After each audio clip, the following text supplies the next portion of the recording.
Whoa. Okay. There's a lot of people here. Or I goats. just like saw the whole chat pull Yay. up. Set. Thank you for holding on the fort, by the way, while I figured stuff. No, I didn't do anything. I didn't do anything. You communicated, Um, and that is a valuable skill set. oh, thank you. That yes. Well, I'm thankful people are here. Hey Um, guys, how's it going? I am oops. so excited to be here today I'm excited. to catch up with Um, everybody. thank you for everyone here. Uh, It's been a long oh, I guess time. It's been a while. it's been a long time. It's all my fault too, No, no, and no. it It's has also nothing my to fault. do. I want to take credit for No, that too. it also has nothing to do. I'll nip this in the butt. It has nothing to do with Bleach. All of our delays have nothing to do with Bleach and our not wanting to talk about Bleach or anything like that. Yeah. We are having fun talking about Bleach. So none of this has to do with Bleach. It Don't take it as like we yeah. don't want to talk about If Bleach. anything, it's been like, fuck, we want to talk about Bleach, but we can't find the Yeah, right time. yeah. Like that's what it's been. But no, we're having fun. Thanks everyone for joining us. How's Uh everyone's summer been? It's since it's been that long. Because we our last pod, just to recap now, was like in June, beginning of summer. So we have gone from it beginning was it? to yes, June. But when you put it that way, now I feel terrible. Because we did No. so the timeline. No, let's embrace the timeline. The timeline has been I think we started it first one was like beginning of March.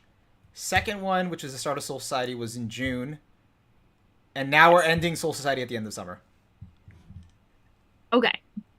That's kind of cool. Looks like our summer vacation is over. What is I see something in chat. Alvez says, I'll take my quarterly stream. That's cool. All right, cool. That's how, yeah, that's actually what's working out. I think we gotta embrace Wait, the I can't quarterly do this. streams. I have to show off. So like, this is it's like the intro. I don't know since it has been a while. I don't know if anyone remembered the lore on my shirt. That Oh yes, yes, yes. You gotta tell yep. them. So I don't know how many people were or has seen our previous stream, but so background is that my mom, right. So I haven't watched or read Bleach before. About like a year and a half ago for my birthday or Christmas, my mom, um, like she just got me a random Bleach shirt because she likes getting anime related shirts and stuff for gifts. Yeah. Um, I and normally she does it around shows I have seen because she's not one of those parents who's like I don't know what anime is. Like she lived in Japan, she's watched anime with me. She's a bro about this stuff. Yeah. But so she randomly just gets me this shirt, and I'm like, Wait, your mom okay, lives in I know this Japan and guy. you never told me?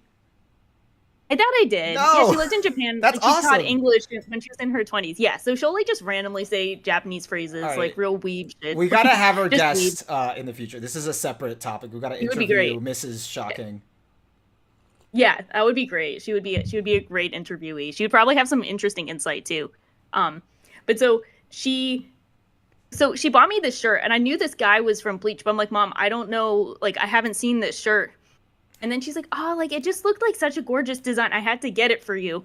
And so this is the shirt. I was waiting for the proper time to wear it. It's the Toshiro shirt, and he's doing his, I think it's his Bankai, like the cool ice dragon thing. So I found the shirt, and I'm ready. I've been preparing for this day, It's as it what's here. it Byakuya would say, it's like you're 1,000 years too early to wear the shirt. Well, now I'm here wearing the shirt. So And now you get now the I can context for it. appreciate the shirt. Now you've reached the I canon understand moment the of it. context. Um, Yes. that It's all come alone, down to this that alone is a planning. monumental moment to validate your mom and her purchases, Thanks, Mom. for you. Um, Yes. but Big thanks to my I mom. think we all think that like Toshiro would be very shock horror. Yeah. Yeah, it was interesting because all I knew about him is that he was like looked like, white hair, blue eye. Um so he looks similar to Killua, and then I guess from this shirt, I didn't actually pay too much attention to the shirt, honestly. I was just like, okay, that looks cool. But um obviously seems pretty powerful, and he just looks like infinitely shorter, and I'm guessing he's supposed to be younger than everyone, so he seems pretty in line with like all of my other favorite characters are just Killua. Like, so Yeah. I appreciate him, but I didn't know what his role would be in this arc, and I really appreciate him more now. He plays a really cool role, and I'm excited to see more of him. Yeah. All right. Well, and I think I don't know if he Before we was in get your into it, top 5 last time, but we'll see where he's at this he time. wasn't. Okay. Yeah, we'll pull He that was up. not. Yeah. We'll pull that up in a second. Yeah. So just to like recap, so as you just mentioned, Shaw never read Bleach before, so this is her first time reading it, first time experiencing Soul Society. I never finished Bleach. I was reading it weekly back in the day. I don't know, 2012 or something. Like, it was a long time ago. So I haven't read it in a long time, and I never finished it. So this is like, like, okay, like revisiting it's like everything feels new again.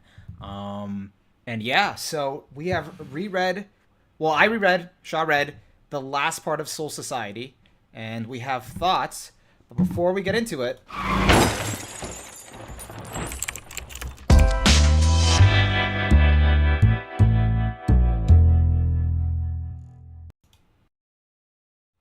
I hope I hope the intro played. I just didn't hear it, so hopefully you guys heard I'm that. watching it on the Okay, side. cool. I don't have it on I'm the watching side. it. Was there audio with that?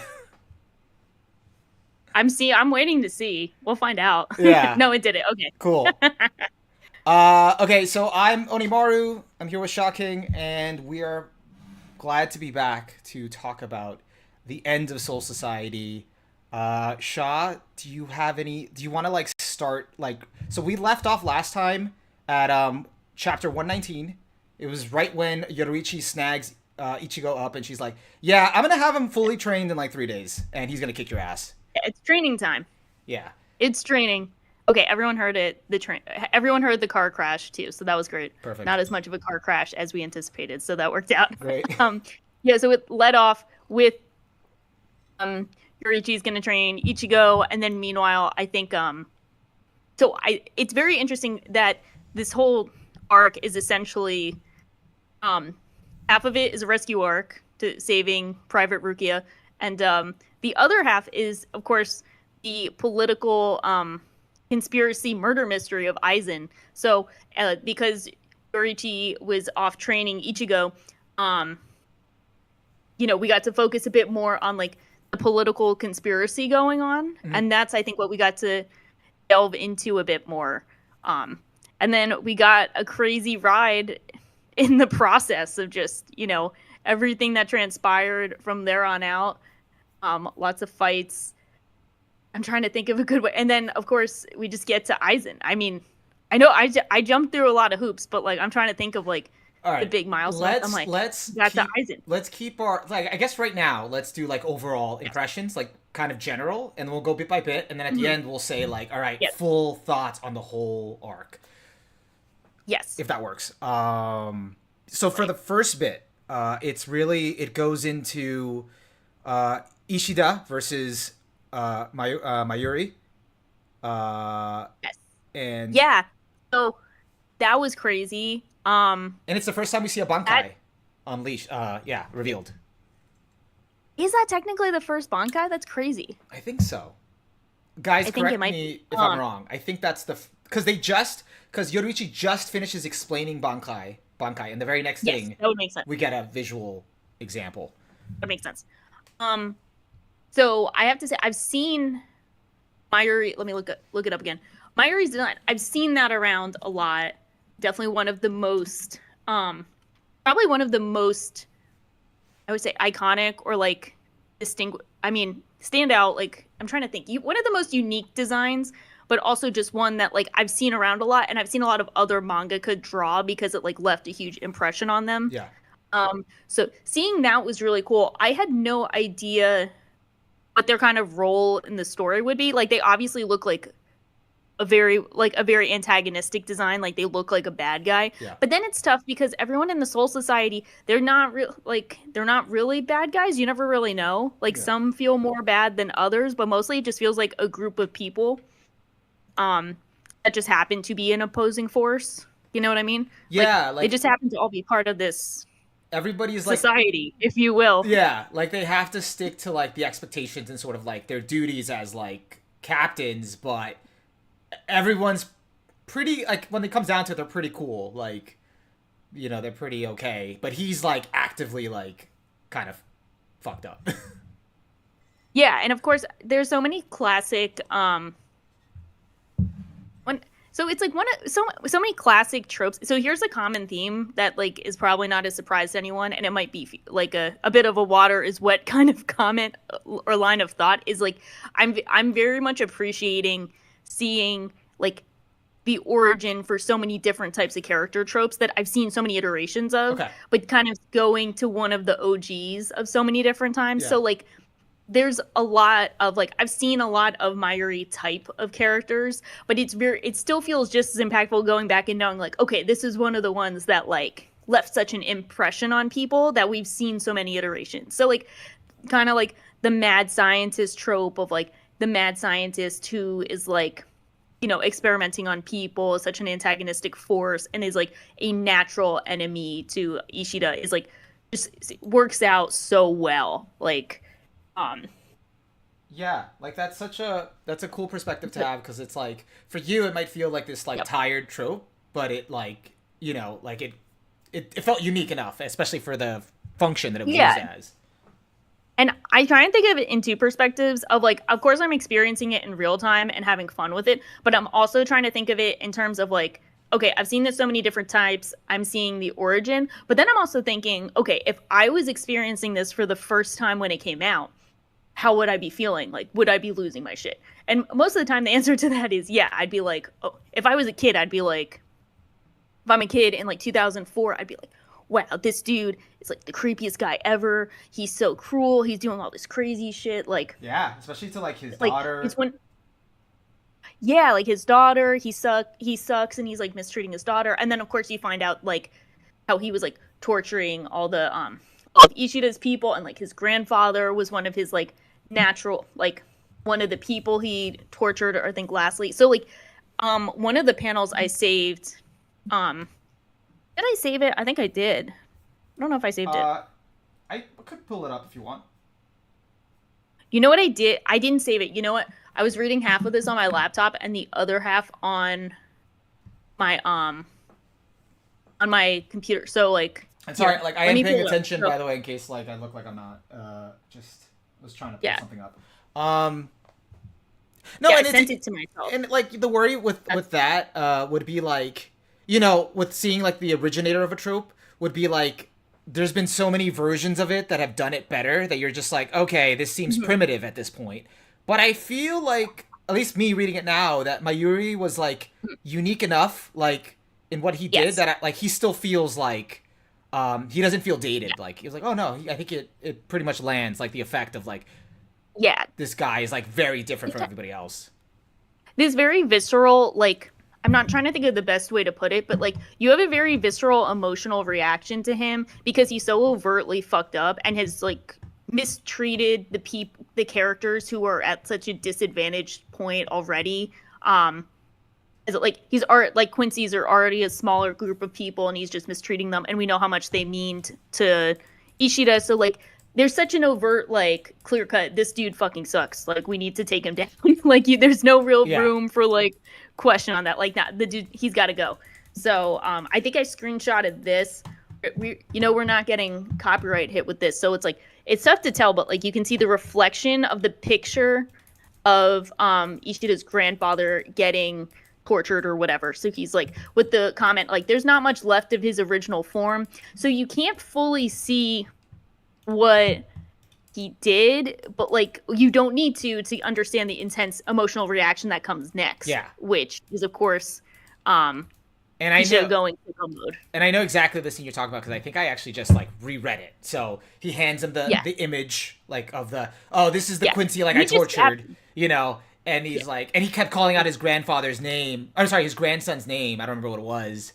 And then he's just and you're like, yeah, we know. We know. And then he says like, it was Uryu Ishida, and that was my grandfather, Uryu Soken. Fuck you.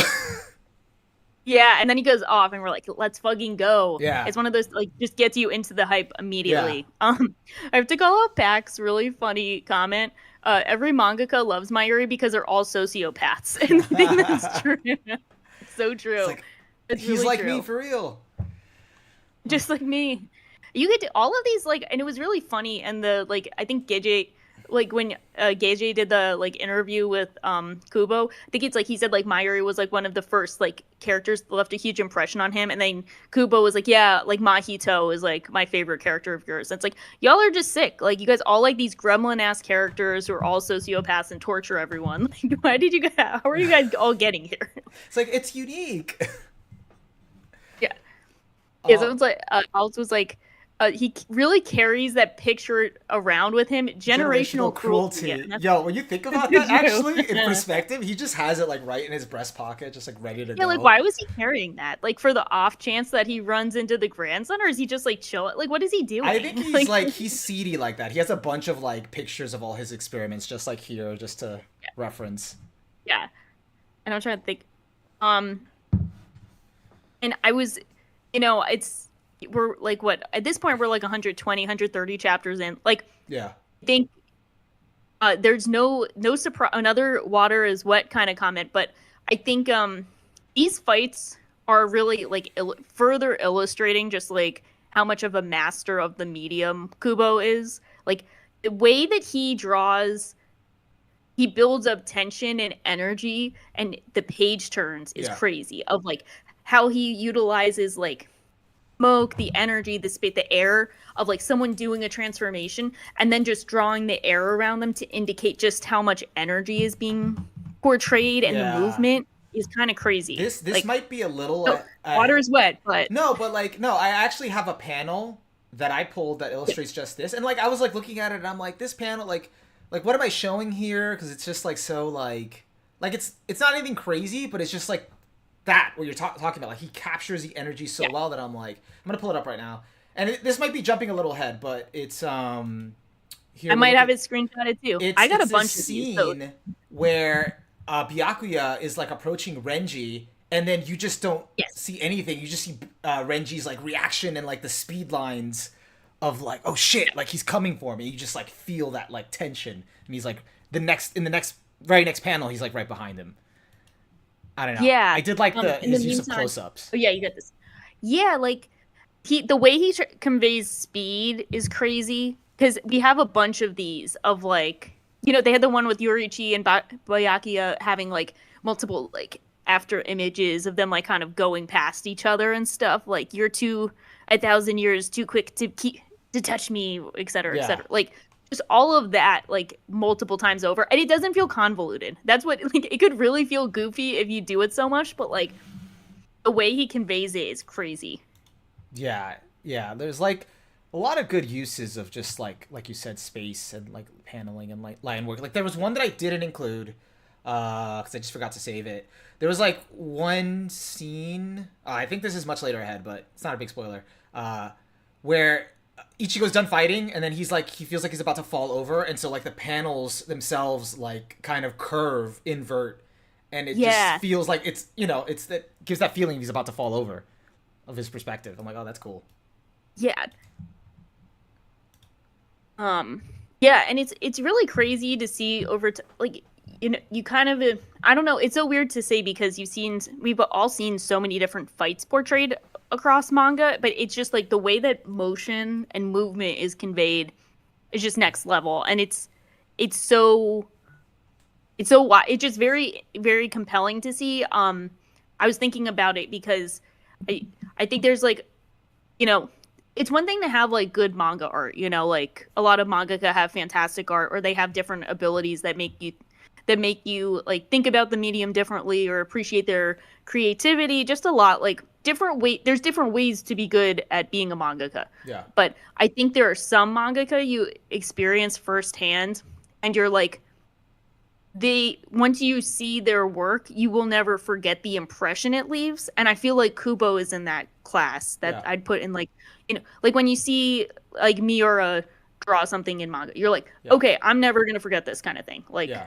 I think Inoue, like so many different mangaka, but like when I see like Kubo, it's like for this style, this really clean but distinct style, it's like you can definitely understand why he's probably the most influential mangaka of like the generation that followed Yeah. him because like you read his stuff and you're like, okay, this is the coolest thing ever. I'm never gonna forget how this is portrayed, or like how cool this looks. Like the great thing, and we could look at it later, is like the progression of Soul Society itself, where like the characters look a certain way like at the beginning, but as he goes through it, like the art just refines and refines, becomes cleaner, more detailed, more smooth. And so like, and I think he's starting to like in this arc, he's starting to master like that use of like, he knows when to go incredibly detailed and then when to back off and be like clean and just like, he varies it up. And that like, I think, like even in these panels you're showing, it's like on the right we have like focusing on Renji's reaction to Byakuya's actions, and then we see the actions and Byakuya's expression during that. Like, when do you hone in on the emotional reaction to build anticipation, or just their emotional reaction to things that are happening? Yeah. You know what I realized? What it is? There's like and I'm excited actually because there's a panel I'm thinking of that I want to talk about later, and I have it. It's like there's a flow, like there's a certain rhythm, like he's creating flow with state. like the beats of like flow state of like like here's a little bit of this, and then like little snippets focusing on like, you know, Byakuya's feet, and like, you know, like then suddenly it builds up to him behind him, or like something like that, you know. It's so crazy. Like it feels like motion, but you don't have motion because it's static, but like he's creating motion with the panels. So what a go. And like so crazy, like just a real master of the medium. I feel like that's the best way to put it. Like he knows how to use the medium to convey the ideas in such an efficient way that like I've seen other people do a good job with, but he has his own unique style. And it's interesting because I think it's just like so well executed. Like, you know, he has very clean, stylish designs. Like I think it's what's so impressive is there's so many characters, but you can remember them because their designs are so distinct. But everyone, even like Mayuri, who's like, I know someone in chat said, you know, most attractive character in Bleach, obviously won't take that crown away. But like even a character that's not meant to be attractive has their own like aesthetically pleasing, distinct design. Like, so they stand out. He's not attractive, but he's not drawn grotesquely. Like he's not repulsive, you know. He still looks unique, and his design is very visually like, you know, it stands out. So Al said it's very like a very cinematic manga, and that's how I felt too. Like it felt like I was reading a very cinematic experience. You know what, that's a good way of putting it. I like that. Because it knows how to tackle spectacle like when it needs to, and then how to close up, you know, and like take the small moments. But it does skew more cinematic, I would say, because of these grand like set pieces and like battles. And what's very interesting, I think, is that like, you know, knowing he can be so detailed and have so many distinct different designs, knowing like what he's capable of, it makes the decisions he makes that either like do not show detail, like that withhold information, or when something gets repetitive in a way that highlights that it's intentional. So like something that struck me, which we're probably jumping ahead to, is you know, in the last podcast, you know, last time on Bleach, we when we were talking about Rukia coming into, I forget his name already, the guy whose brother she killed, who she was like in his favorite Ganju. No, her brother is Kaien. Were you talking about Ganju or Ganju? Yes. So when we're seeing, so last time it's like she gets blamed for killing Kaien, and then she takes blame for it. Obviously, I'm old, so I knew something was up, but it turns out I was right. Sorry to brag, but I was right about this. That sorry. Shaw's like, I've been around the shonen block enough times to know that there's some shit going on here. You know what it is? I'm always wrong, and I don't make predictions, or I'm wrong. So whenever I'm right, I have to be like, own it. This is one of the few times. You have to. I got it. Take what you can get. I'm taking my victory lab. Obviously there was more to the story, and it turns out that, you know, he got possessed by a hollow, and like the only way to save his soul was to kill him, and then she did it, and she was very distraught, and it's a very compelling backstory for her. But he thanks her, and like no one really blames her except the family, but she still feels guilty, so she like takes the blame for that because she blames herself. But what's really interesting is his design looks really similar to Ichigo's. Yeah. Like almost to the degree where like only their hair is different. And in a lesser series, in a lesser series, that would just feel like, okay, he's got one face he can design, or he only has one design in mind. Yeah. But because we can see Kubo has like every design under the sun, even like small differences between just like different dark haired characters, it means that, like, to me at least, him looking so similar to Ichigo is intentional. So all of the characters who knew him feel a strong affinity for Ichigo because he reminds them of him both in like appearance and spirit, which I think has been hinted at too. So like, something like that where you're like, okay, he looks similar to Ichigo, that's intentional. It's not out of laziness. It's not out of a lack of ability or lack of creativity. That's meant to be an intentional parallel. I like that take on it, because I always, like, back then when I'd be reading on it, I just sort of, I saw it as like the, like just the excuse for him to be like the chosen one. Like, oh, it's just like, Yeah. he's like the chosen. Obviously, he looks like one of these guys because he's special. Like, I just took it as he's special. Yeah. But if you do read into it more, like, and think like, no, it also serves a function of creating this familiarity, this sense of affinity. I'm like, okay, so yeah, that's more nuanced, and that's a good read on it. That's at least my impression, just because I'm seeing all of these like 20 character designs back to back, and everyone looks different, even in small different places. So it's like that, and I was thinking of that example, and then I felt like it had to be intentional, at least at this point, for someone who's been presented as like a pretty important character, two important characters. And then I saw one where it's like, we've seen all the very like detailed fights and like the super detailed like, wider shots for all the Bankai fights, and then for the like honed in ones for, specific expressions like you just saw.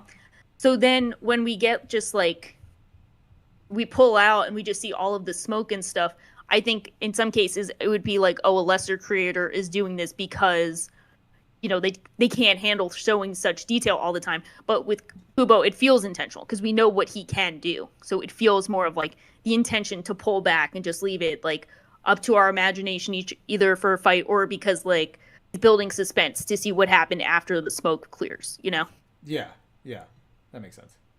Yeah.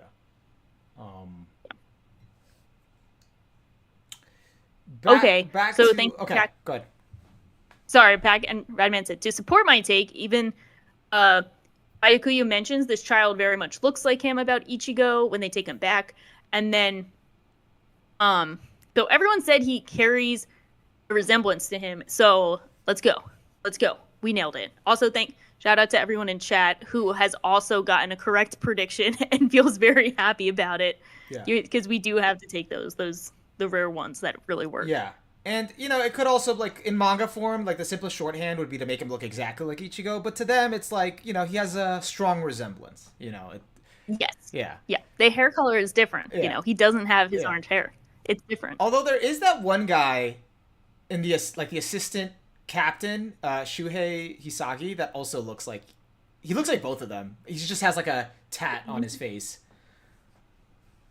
Oh, that guy. Well, he has a tattoo, so yeah. Okay, he looks a bit different. He's a bit more square, I think. Yeah. I'm looking him up, but I see what you mean. It's like the hair style. Is similar. Yeah, that makes sense. But that was it. He's still cool looking though. Yeah, everyone looks so cool. Yeah, it's so funny. There's just so many. It's not funny, but there's so many characters. It's like hard to like be like, all right, who do we focus on? It's who I forget. I was telling Onimaru this, everyone, before I'm like, some of the characters I had to look up sometimes because I'm like, okay, who are you? I think it's just the one character I keep forgetting until I figured it out by the end. But it's Izuru. Izuru. Like who's under Gin. They mention him so much. I'm like, who the fuck is this guy? And then of course I sent them to you on a panel earlier this week when Gin is like, come with me, Izuru.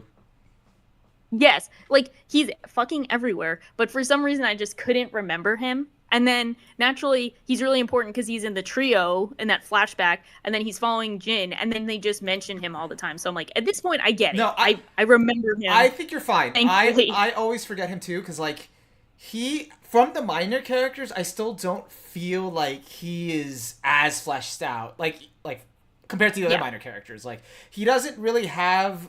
They don't give him much of a personality besides, like, being, like, conflicted in, like, this whole thing.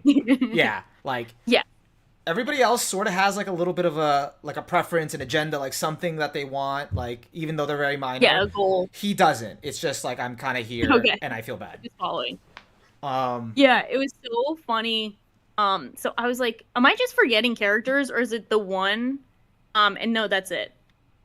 But we did read the flash. I didn't realize those were bonus chapters. That's good to know. they were at the end Yeah. of the volume. Yeah, I skimmed through it. Oh, yeah. That's when, like, it shows the classmate days, and I think there was another one. Yeah. Maybe that was it. I think I read them both. I'm not Yeah. sure because I've been going back and forth between the ones I downloaded Yeah. on my laptop and then Like, it gives you enough context just about, like like, all of the because there's a lot of dynamics at play as well in Soul Society that, like, colors, like, a lot of like the Kaien Yes. thing, like the classmates, like Matsumoto and Gin and their history. That kind of complicates things. Yeah. We didn't see too much of her and Jin, right? Like just that they knew each other as kids kind of stuff, Yeah, right? like it alluded. Okay, to, 'cause I was- yeah. So if there's one thing, so funny.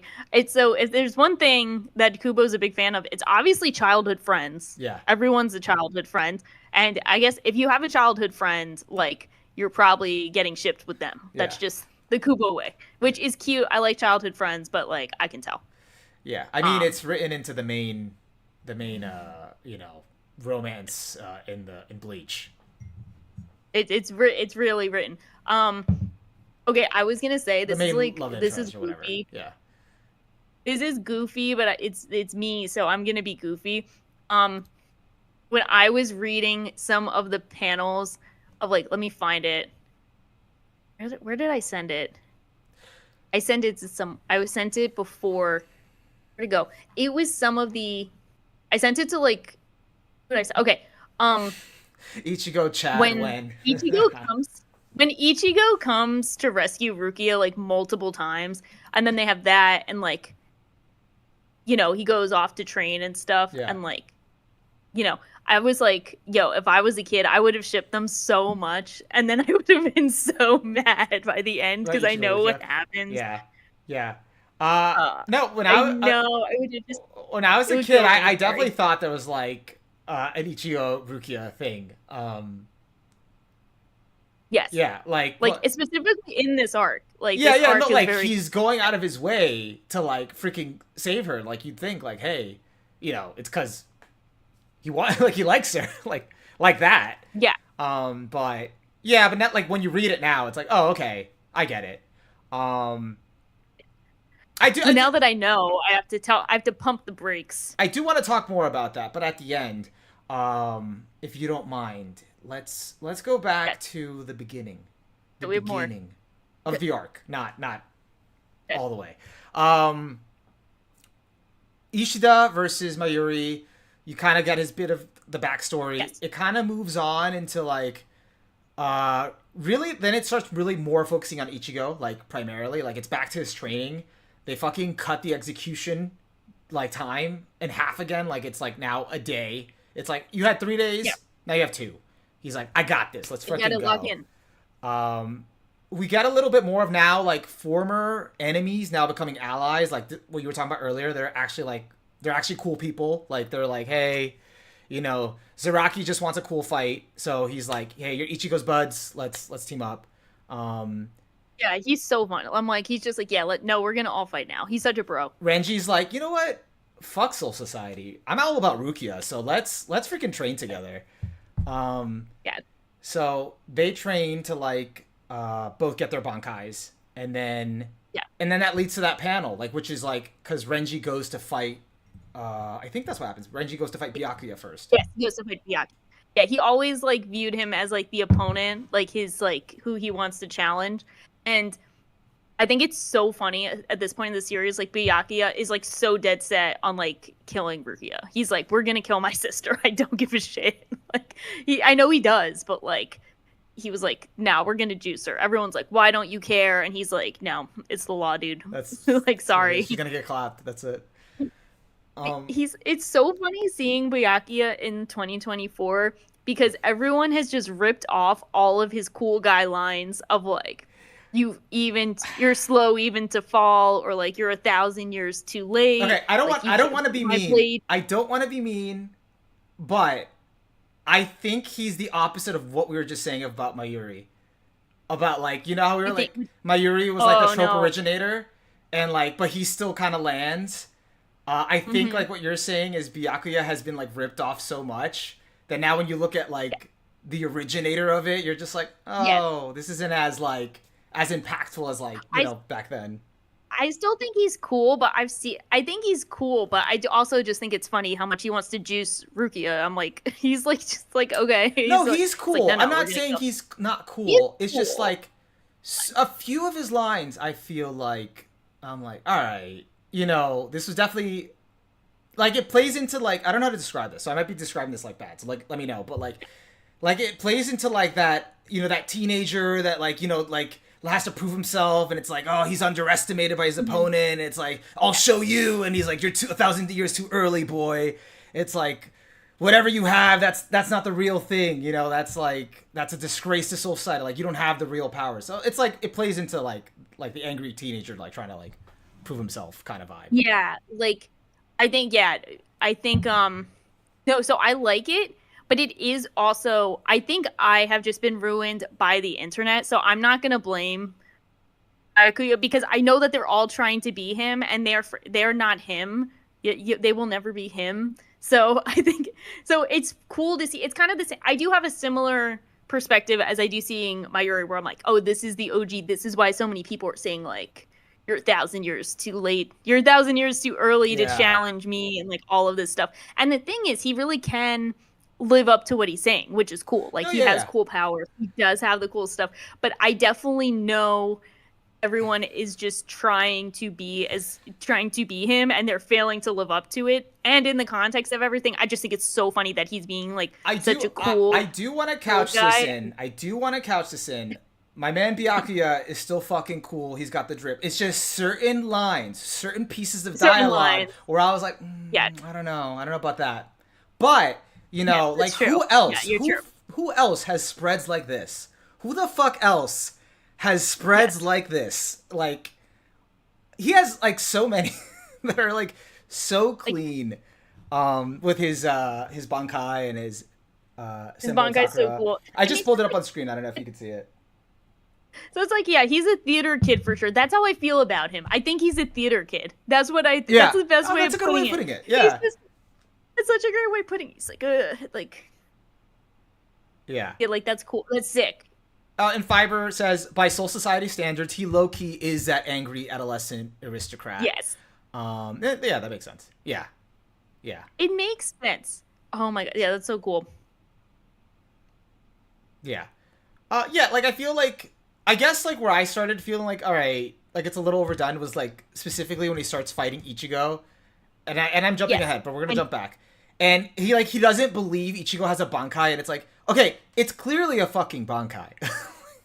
Like, what else is it? Like, no, you know what gets me? And they have to do this, so I'm not really shading. But when he's like, why are you not gonna defend Rukia? He's like, if you beat me, I'll tell you. It's like, just fucking say it, dude. Like, just what is your... And they have to do it, but it's like, come on, dude. Just, come on, chill out. Like, just say what your beef is. Like, why? It's very weird of you to not want to save your sister. That's where we're all on the same page at this point. It's fucking weird. Actually, I might agree with Radman. Uryu might be the biggest theater kid.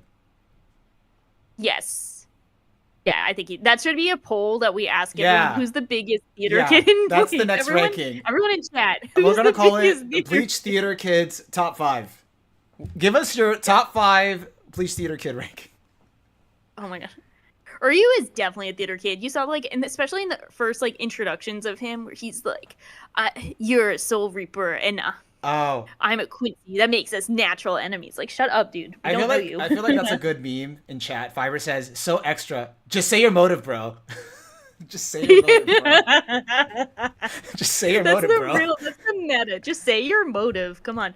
It goes into, like, a monologue. So true. Yeah. No, yeah, Uryu is sewing in his spare time. He's ready to perform. Actually, he's ready to. He's ready to. My man took off his glove and put all his Quincy powers on the line. So to recap, so he put them all in the glove.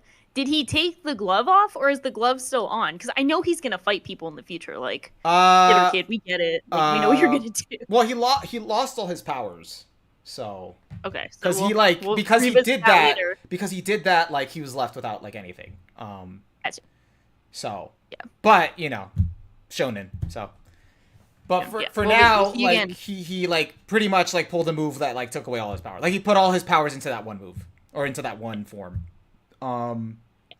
So what do you think about the I mean, if you had anything to say about it, the team ups, like Renji, like now like teaming up with Ichigo, he unlocks his Bankai, goes to fight Byakuya. Yeah, Renji's a bro. We always knew Renji was going to come around. He's always been fun, and I always knew from like the way everyone talks about him, he was going to be like part of the squad. And I feel like they do a really good job of showing how conflicted he is about like, saving Rukia versus like not, like keeping her in prison because he's like part of Soul Society. So like, I think he does a good job of showing like the conflicting nature of everything. So I think he's really good. I'm glad he went to go challenge Byakuya. And then, unfortunately, I do know his role. I do know his reputation as like, what's the name? The guy who gets beat up to show the power level, the jobber. Yeah. He's the jobber of the series. My God. That's so true. I've heard that. And so it's not looking good for him, but he's such a bro and he means well. Yeah. And I like him. Yeah. He's very likable. He's a very likable character. He's just, he's a bro. He's just not going to be the main guy. He's going to get beat. He's not him. Yeah, he is not him. Unfortunately. Ichigo's him. Ichigo is him. Because he shows up later. Because after that, it's pretty much just the focus of the rest of Soul Society, unless I'm missing something, so let me know, is pretty much Hitsugaya investigating. Like, that's going on. Yes, and I love that. Speaking of my t-shirt, or Toshiro, unless you're talking about someone else. Yes, Toshiro, Hitsugaya. Yeah, I'm not sure what to keep calling it. But, so, I think he's so cool because he's clearly very powerful. I think they kept referring to him as, like, the prodigy or whatever. Yeah. I think it's cool that he's just kind of, like, taking on the detective role of, like, trying to figure what's going on instead of just being the guy who's, like, immediately rushing into battle. Yeah.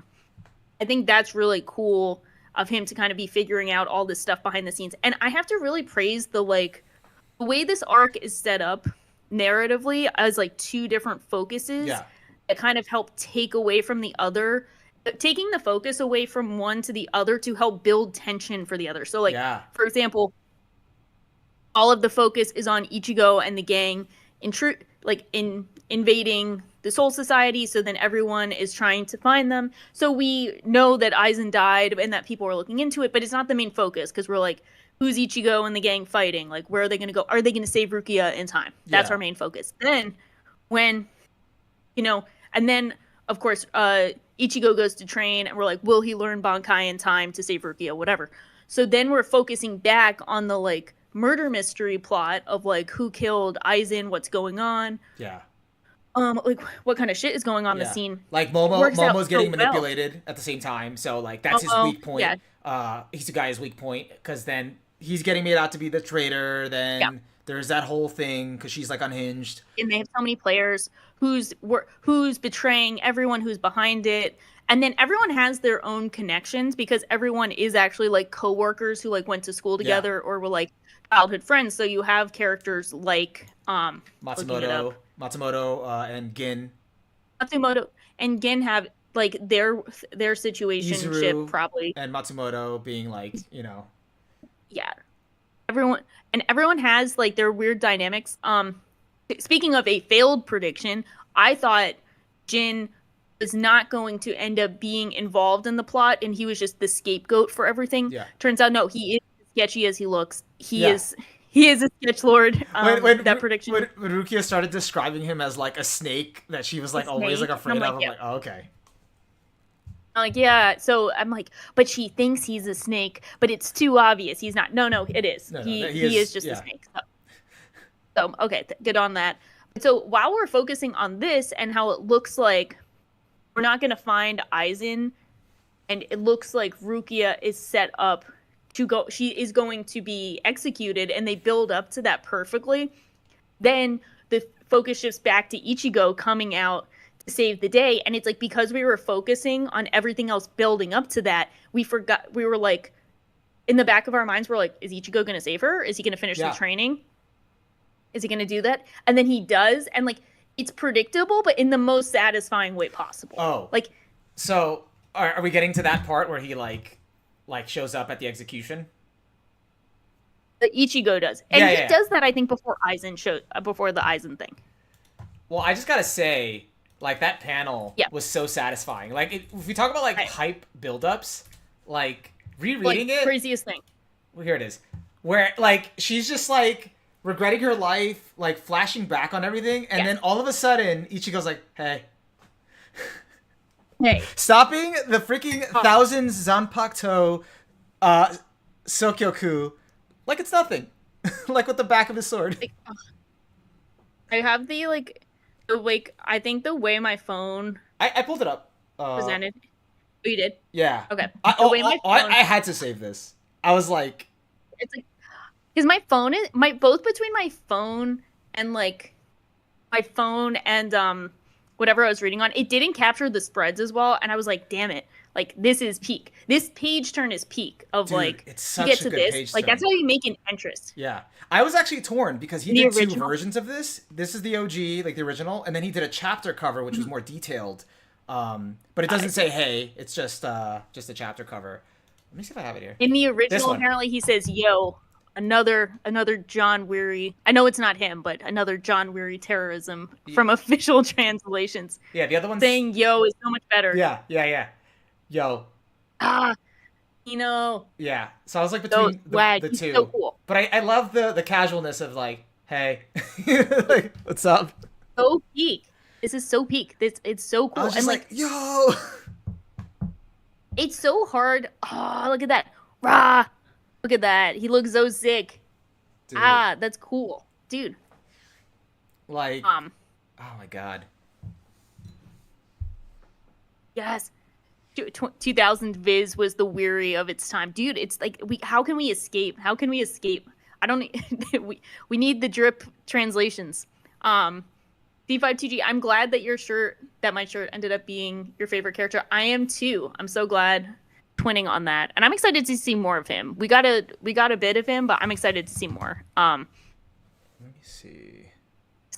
Yeah, but this was sick. And this is like, I feel like this just left an impression on the entire...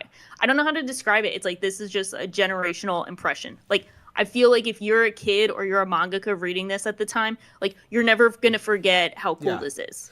Yeah, like... Me right now, too, but I could see how this formed an entire generation's perception of cool and hype. Rereading this, because I, like, forgot how it played out, it was just like, oh my god, this is what made Bleach.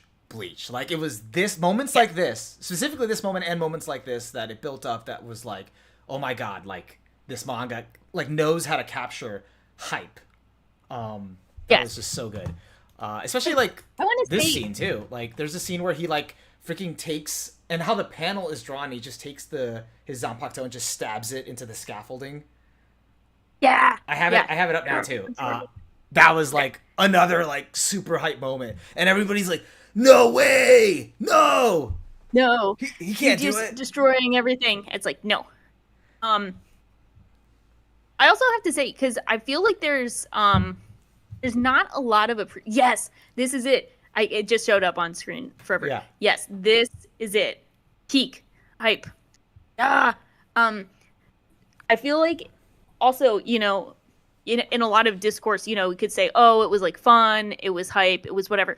I feel like people undervalue or underappreciate just how hard it is to truly generate hype. Like, you really can't just have a lot of shit going down. You can't just have people fighting. You can't just have someone like show up and willy-nilly and it be called hype. You need to earn the hype.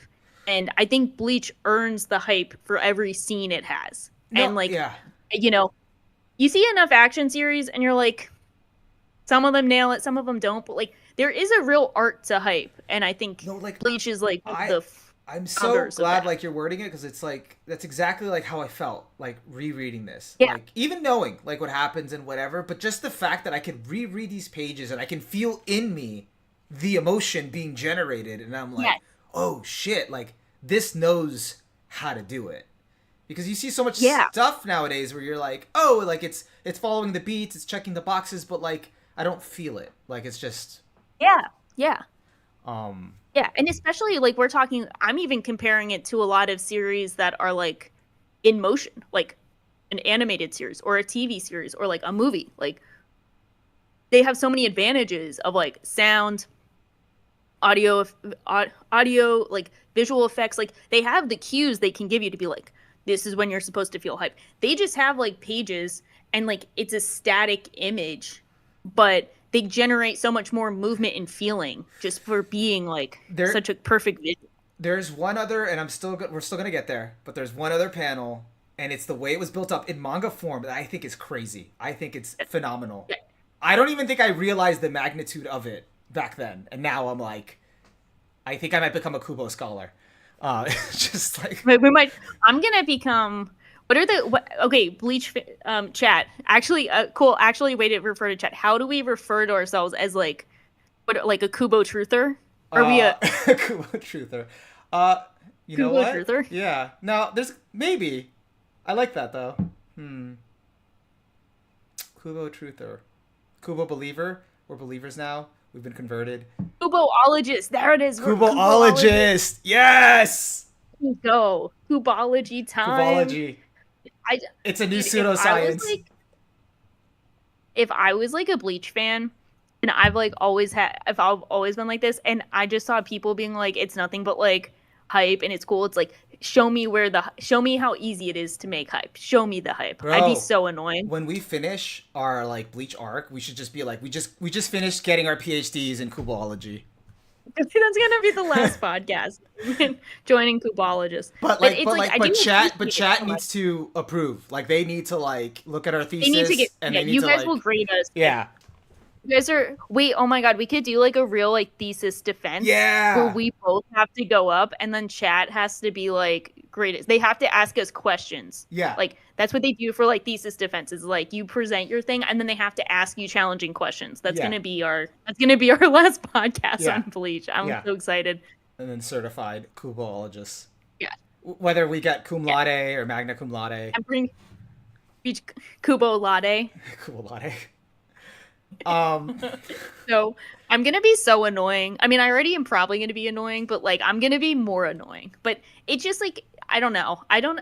It's very interesting because I keep phrasing things as like if I was a kid, I would have reacted like this. But what I really mean is like I'm reacting like this now, and if I and I'm just saying like I appreciate things so much more now as an adult in a way that it does make me feel like I'm, like experiencing kind of like a cool hype experience that's a yeah. generational defining experience for the first time, if that makes sense. No, I think that makes a lot of sense, and I feel like for me, it's like in like reverse. Like now as an adult, it's cool to be able to see Hmm. like okay, I can see why now. Like this like hyped me up so much as a kid. Like I Yeah. understand it, Yeah. but also because I understand it, I could actually see that like oh shit, this still lands the same way. Like Yes. this actually Yeah. was the as they like to say in Megalobox. This was the real deal, or the what do they call it? The Yeah. like It's the this, real deal. yeah, the true, you know, the true experience that it Yeah. was back then. Yeah. Okay, a lot on that, but I'm actually curious because again, it is your first time reading it, and like there's a lot you knew already coming into it. There's I like, did. but was in the eyes in front of this storyline because this is right now with the execution. On the other side of it, was there anything that still surprised you, or you didn't expect or couldn't fully predict? Yeah. I did not predict. So obviously my Jin prediction failed. Let me find him. Um, so yeah, unfortunately, I knew about Aizen. Like we all been new. Like that's iconic. Whatever. Um, we all been know. Whatever. I did not see Kozen helping him out. I did not see Okay. that accomplice as part of that at all. I would never have predicted that. ever. Yeah. And I was always like, oh, like he's cool. He wants the path of least resistance. Like, you know, he had his cool fight against Kenpachi, I think. Not Kenpachi. No. Is that his name? What am I saying? I'm my goat. Why could I not remember my goat? Where is he? Is it Kenpachi? What's his name? Kenpachi? Is it Kenpachi? Is it the cool guy who the fight against Ichigo? the cool like battle? The fight. You mean in the first part of the arc? Yeah, Kenpachi. Yeah, Kenpachi. Yeah. Well, I was gonna ask you, what did you think of that fight where like the guy's like, "Hey, let me unleash my move. Now you can't see shit," and then Kenpachi's like, "Yeah, okay." I'll just take hits and then find out where you are. Yeah. That was crazy. That was crazy. That was so cool. Yeah, that was sick, and it makes me like, oh yeah, Kenpachi is just like he's just him. He's just like tanking hits to find out where he is. That was sick. I can't. I said I didn't see Tozen coming, and Nick was like, Tozen didn't see it either. And I'm like, thank you. I just saw that. Yeah. Actually, how did you feel about that like reveal where it was just like they were like I think it was Hitsugaya. I think he was like piecing it together of like, oh, like to see Aizen's like Zanpakuto, like you have to see it, and then he was like, oh, and then I feel like Aizen revealed it before I could like put two and two together. He's like, and Tozen never saw it because he didn't have to, kind of thing. Yeah. So I didn't put it together, but I was like, yo, that's crazy. Because I keep thinking, you know, you hear the guy like Tozen's theme.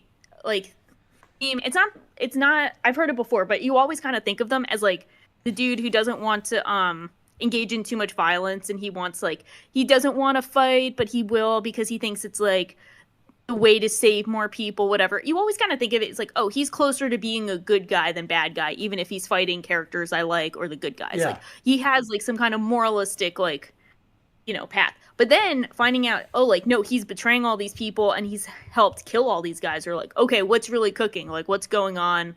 What are their motivations? What are their motivations that they think killing the council of like old people, whatever, the 43, I forget. Like, for if what will be killing them lead to save more people? Like, what's going on? Yeah. So it builds a lot more intrigue. Knowing this character, who I don't think is meant to be a hypocritical character, like, what is he working for with Aizen and Jin? That's what's interesting. Yeah, like, what is he getting out of this? And you do get, like, a little bit of his backstory as to, like, what originally motivated him, which is, like, what fucking confuses his friend is just like, hey, I thought you were doing all of this for your dead friend. He's like, yeah, what the hell? So I was like, that shocked me. I did not see that coming. Shocking was shocked. Oh, okay. Oh, that was cool. Redmond Central 46 is the JJK parallel. Okay, but so that's essentially cool. That's the parallel for the higher ups in JJK, like the old sorcerers. Okay, that makes perfect sense. Okay, yeah, that makes sense. I see it. Yeah, I get it. Okay, good call. Good call. Well, at least they survived in JJK, unlike yeah. You know, here they died. They've been dead. Yep. They've been dead. Yeah, exactly. Actually, just because I probably don't think I'm gonna have another chance to ask it as we get more into it. What did you think about Yumichika? Okay, it's the guy that you didn't like in the first arc that like was all about his beauty, like his eyebrows guy. Yeah, eyebrows guy. What did you think about his Zanpakuto's his reveal of his Zanpakuto's real power? He had like a small fight. Okay, so I forget. I know what he did, but it's kind of losing me. I think some of the they didn't show it. To be fair, they didn't like show it. They just hinted like he has like another ability. So I think that's cool. He has it, and I like that they're all trying to fight because that's like the Kenpachi, like that's like their captain. So I like that they're all trying to like get in the fight. So he was definitely cool, but I think while reading it, I was definitely getting might just be me, but I was losing a bit of track between a lot of like the side characters getting into their fights. Yeah. Like I think my mental process was like, okay, you're gonna remember the main squad, you're gonna remember the captains and the vice captains, and everyone else is kind of up for grabs. But like I think he had a cool fight, and I think he and the like him and the Kenpachi squad stand out. But Yeah, I think it was pretty cool. I honestly have to probably double check his fight. No worries. No, it was only like if you had any thoughts. But also keep in mind what you just said now about keeping track of side characters' fights for the next arc. I will get good, I promise. I can do it. Oh, no. There's nothing wrong with what you did. It's just if you think it's a problem now. No, I can do it. I gotta believe. Also, so there's a lot of like really cool lines in poetry. Obviously, we've been reading like some of the poetry beforehand, but I mentioned Alves brought up she wanted to part away the clouds so everyone could see the stars shining in the night sky, but I couldn't bring myself to tell her I actually like the clouds. Bars. Just bars. Very cool line, very cool implications, very poetic way of saying that. Wait, though Tozen said that, right? Like I remember Tozen saying that about his friend. Does that mean like so has he always been blind or did he become blind? I think Tozen was born blind. Yeah, he never. So how does he know what clouds and stars look like? I don't know. Maybe it was described to him. Maybe. Okay, that makes sense. I just wasn't sure if he could see and then became blind. So I wasn't sure. I think he's always been blind. But chat, correct us if we're wrong. I don't know if I'm misremembering, but I'm pretty sure he's never been able to see. Yeah, he's always been blind. Okay, he's always been blind. All bars, no vision. That's my goat. Just like me. Not being shit. Our chat is goat. Our chat has all bars and vision and knowledge. He described the sky. She described. Okay. Yeah. Okay. That's what I figured. Okay.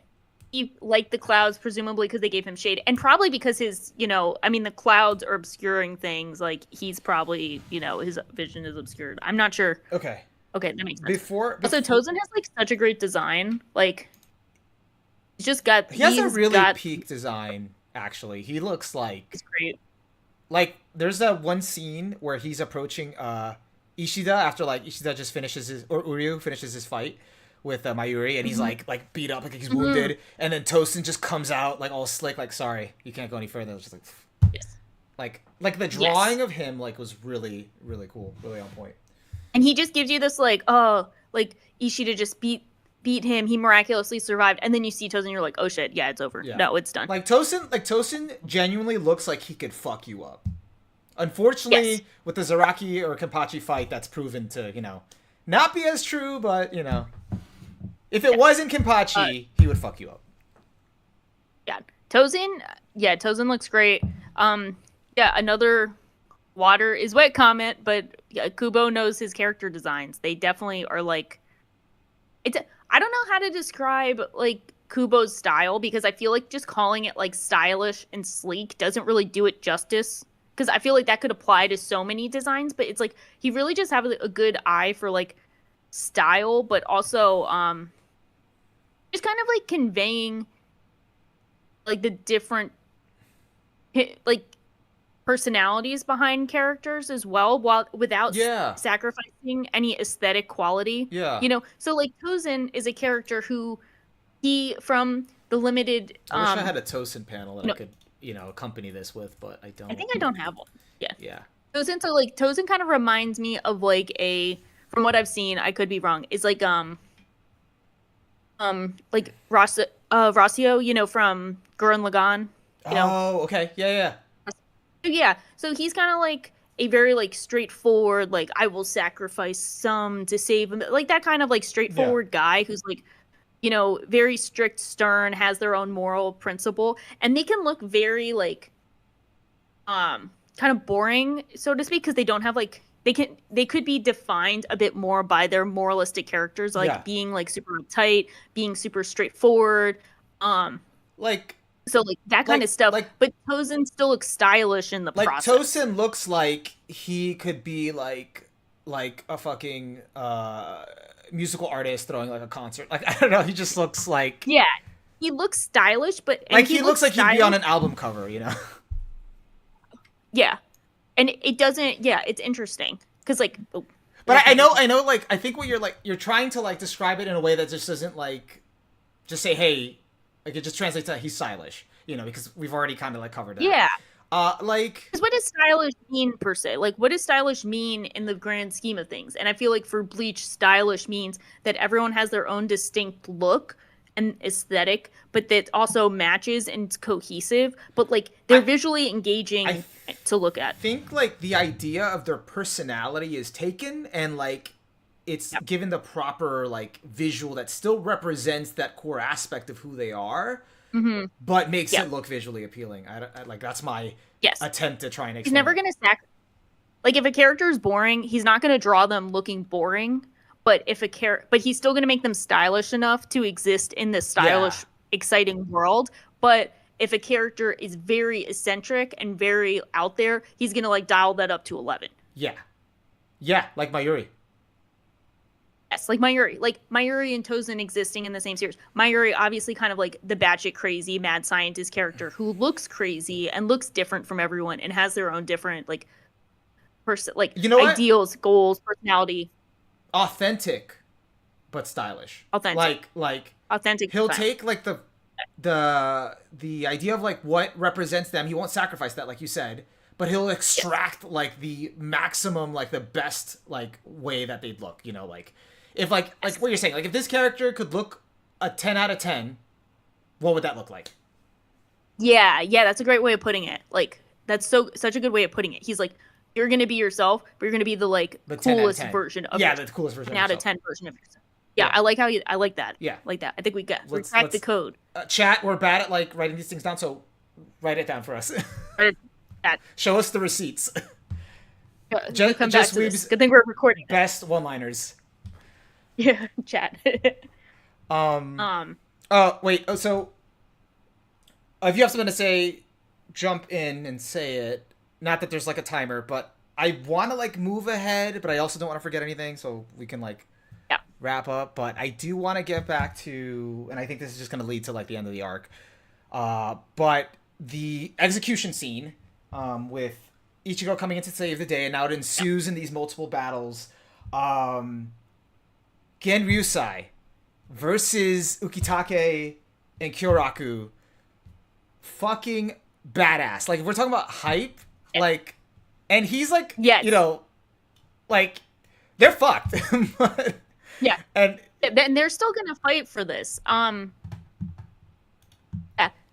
That was hype when you're like, they were building up to that, and you're like, oh shit, like. My favorite demonstration of his power in like that one brief instance, and I pulled it up on screen, is when the assistant captain Nano is like, oh, let me do this one thing, and like that's intercut with him just staring at her, and then she's just like he makes her pass out, and he's like, I haven't the patience to teach infants who haven't learned yet to walk.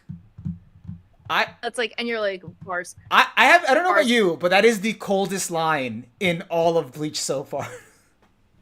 Yes. That's so good. It's so good.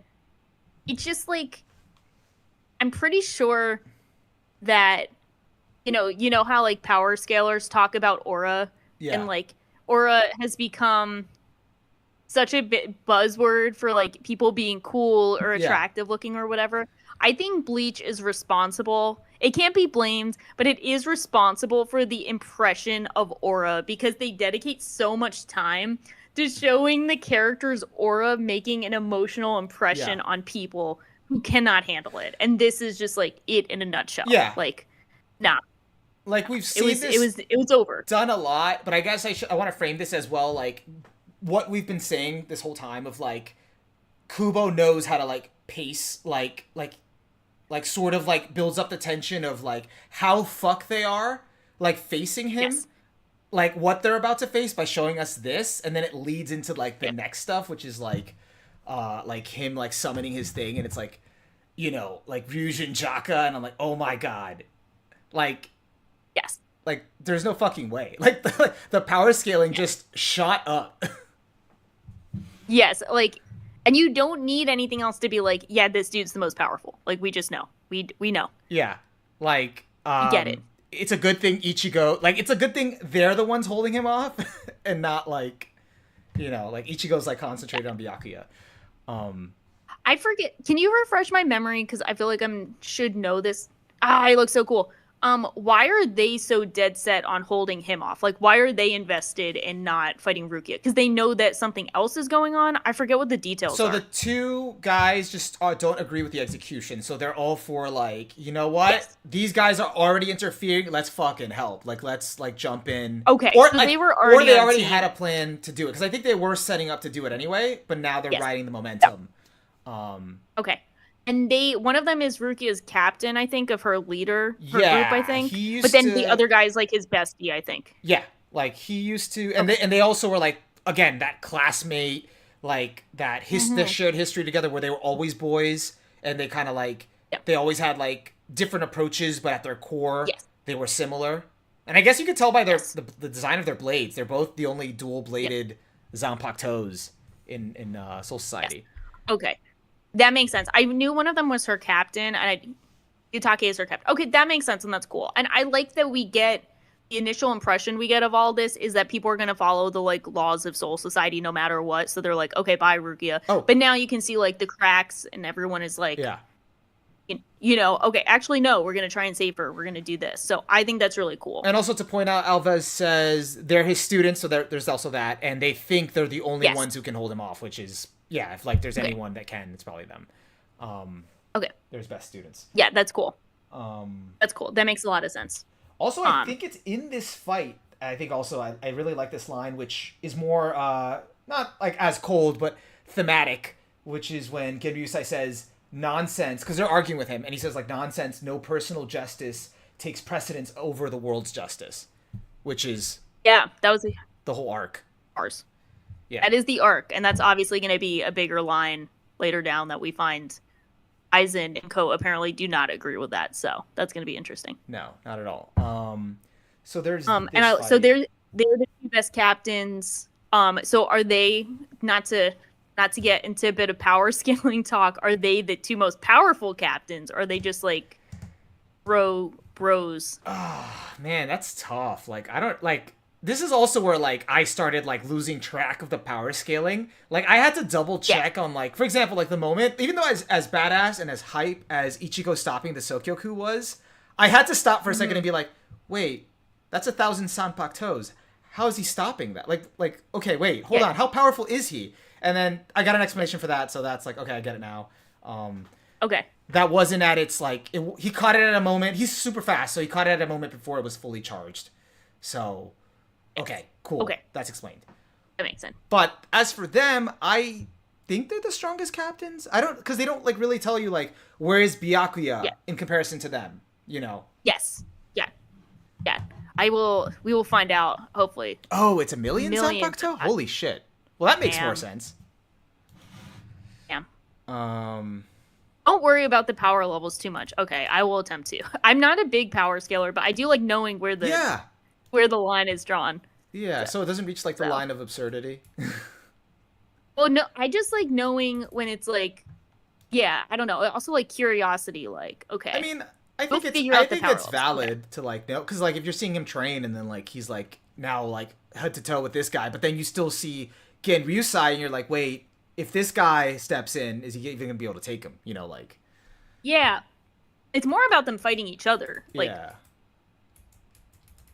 like Bleach, I mean, not Bleach. Aizen took down my t-shirt, my goat. Like, he took him down. So, but I thought my dude, Toshiro, was like a prodigy. What does that mean?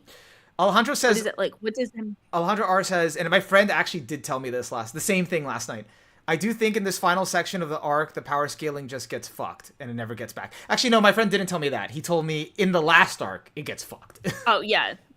That's what I've heard, but that's jumping the gun a bit. Yeah. I was just like, I'm just like, no, when you, I thought, you know, it's like, because they'll talk about people who are like prodigies, but it's like, does that mean they have to get to a certain point or not? Like, it's tough to tell sometimes, but I digress. On to the main event, and I'm pulling it up on screen, the fight with Byakuya and Ichigo, the long-awaited, like the whole payoff of like the arc.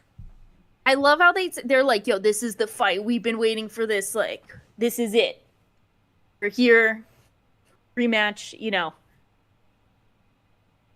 Aizen planned for your mother to buy that shirt for you to be disappointed. It's so true. Aizen, my goat, so funny. He knew. He knew all along. He knew. Yeah, he just See, recently became a captain. This is so Okay. cool. Yeah. Okay, This is another example of like Byakuya got like the sickest like spreads. Like with his I just know I want to know what goes on in these mangaka's head when they're like, I'm gonna try and draw the coolest character of all time. And then so this is like the answer of like, no, he's too cool. Yeah. He's just doing cool dope shit. And then like meanwhile after this he's like, oh no, I'm not like gonna use these in any way. I'm just gonna take the sword and fight you like just barehanded. Like I'm just gonna fight you myself, cause fuck you. Byakuya is so funny too. He just like makes infinite swords all the time. Like unlimited blade works in various forms.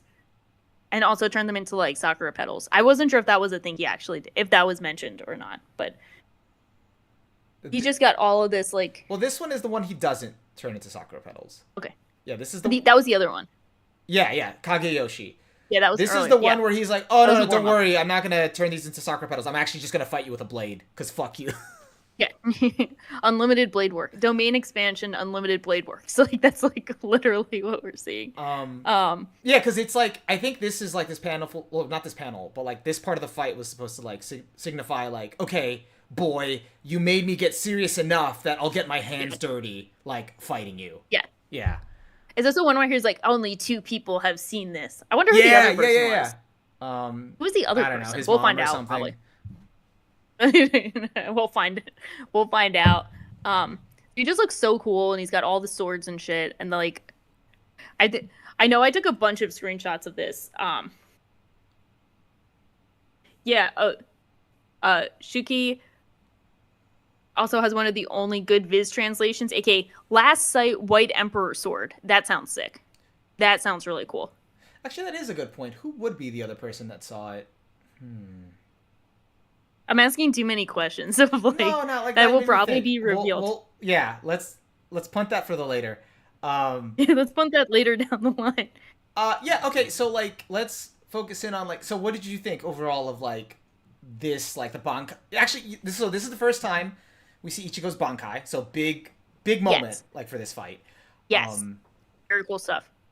It was really cool to see it for the first time, and I felt like this was just such a classic setup of like a final boss fight, so to speak, that I knew wasn't the final boss fight based on the chapters left and like everything, but it felt like a final boss fight of like, yes, we're doing this, we're fighting to save Rukia. This was the guy who gave him trouble so long ago, who he couldn't even see, and now he's like caught up to him. It felt so like gratifying and like cathartic to see him finally challenge him, and it was very cool to see like just like, you know, all the stage is set, so to speak, for this final badass showdown. And you could honestly argue that this is the final boss fight if you don't factor in, because like Aizen's thing is just, it's like a whole hidden like agenda that like, you know, was always there but they wouldn't know, but it's also set up for the next arc. So like for this arc, this was like, you know, like the this is like it. This was our real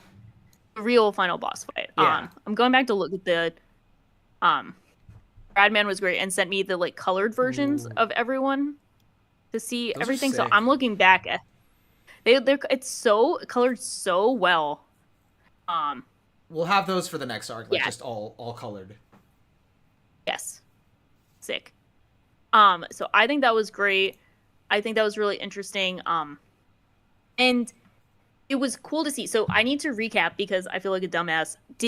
Is Ichigo's Bankai essentially just like turning his sword thinner and then making it go more like it's more powerful? Yeah, so it's all like, from what I read, it's like all concentrated into the blade. Yes. So he's more powerful, but he's also faster, like a lot faster because it's thin. So that's basically it. Interesting thing that's very like, something that's interesting that I've noticed is that you know, his fight with Kenpachi, like strength was a big element, of course, but I feel like there's a bigger emphasis on speed. I think because Ichigo's always been so strong, and I feel like speed being a more significant thing is kind of an interesting take, because like I feel like more often than not it's like, oh, I need to get stronger and like literally have more, you know, more physical strength, but it's all about like seeing and being able to perceive more quickly. And I think that's a very interesting line of like showing strength in a weird way. I think you know what I mean? thematically, no, now you're making me think. I think, okay, this is probably reading into it too much, but we're aiming for a PhD, so we fucking have to. So, We got it. what if, like, thematically, the reason is, like, he never felt like he could, like, he had the strength, but he never could get there in time Yes. to, like, save the people he loved, Yes. especially his mom. So, like, the speed is to make up for that gap. Like, I want to be able to get there in time to the people. And then, like, this whole arc being framed as, like, a race to save Rukia, you need speed. Yeah. You need to train in 2 days. Speed. All right, I'm done. I feel like you're kind of cooking. I think you're cooking. I'm just like, I think that's an interesting. Wait. No, wait, that's kind No, of no, like this is a joint effort. like spitting This on is a that. joint effort. No, this is a tag team effort. You This is incepted a the joint seed in my mind. It's like, wait, inception. what about this? I'm like, wait, No, you kind what about of cooked with that. Yo. But- Yeah, because yeah, I think like chat is he cooking? I do like that because like thematically I like where, and we'll get there, where by the end of this where we're brought back to like Ichigo's like thematic core, like his internal arc is sort of resolved at the end of this. So that would fit into that, I think. Yeah, I think it's interesting too because it's like so much of this is like, you know, perceiving, like you're in the spirit realm, like there's perceiving things. Like he's always had the strength, so it's kind of like, you know, gaining those reflexes, gaining those like gaining that speed. It's kind of more of like also like a mental growth than like a true physical growth. So like mental, emotional, and that's what a lot of the emphasis has been too, is like getting to that, like, you know, him communicating with his sword, like him having that communicating and like getting to that level. But also, as you said, it's like it's been a pressure cooker for timing. Like, you know, we got to learn all these things in a short amount of time. You got to save Rukia by a certain amount of time, like get there as quickly as possible. Yeah. So I think that's interesting. Yeah. I think that thematically also works. Yeah, like because it's always been like about his persistence to be like, hey, I'm gonna do it this time. And there's actually a really cool line when he goes to save Rukia.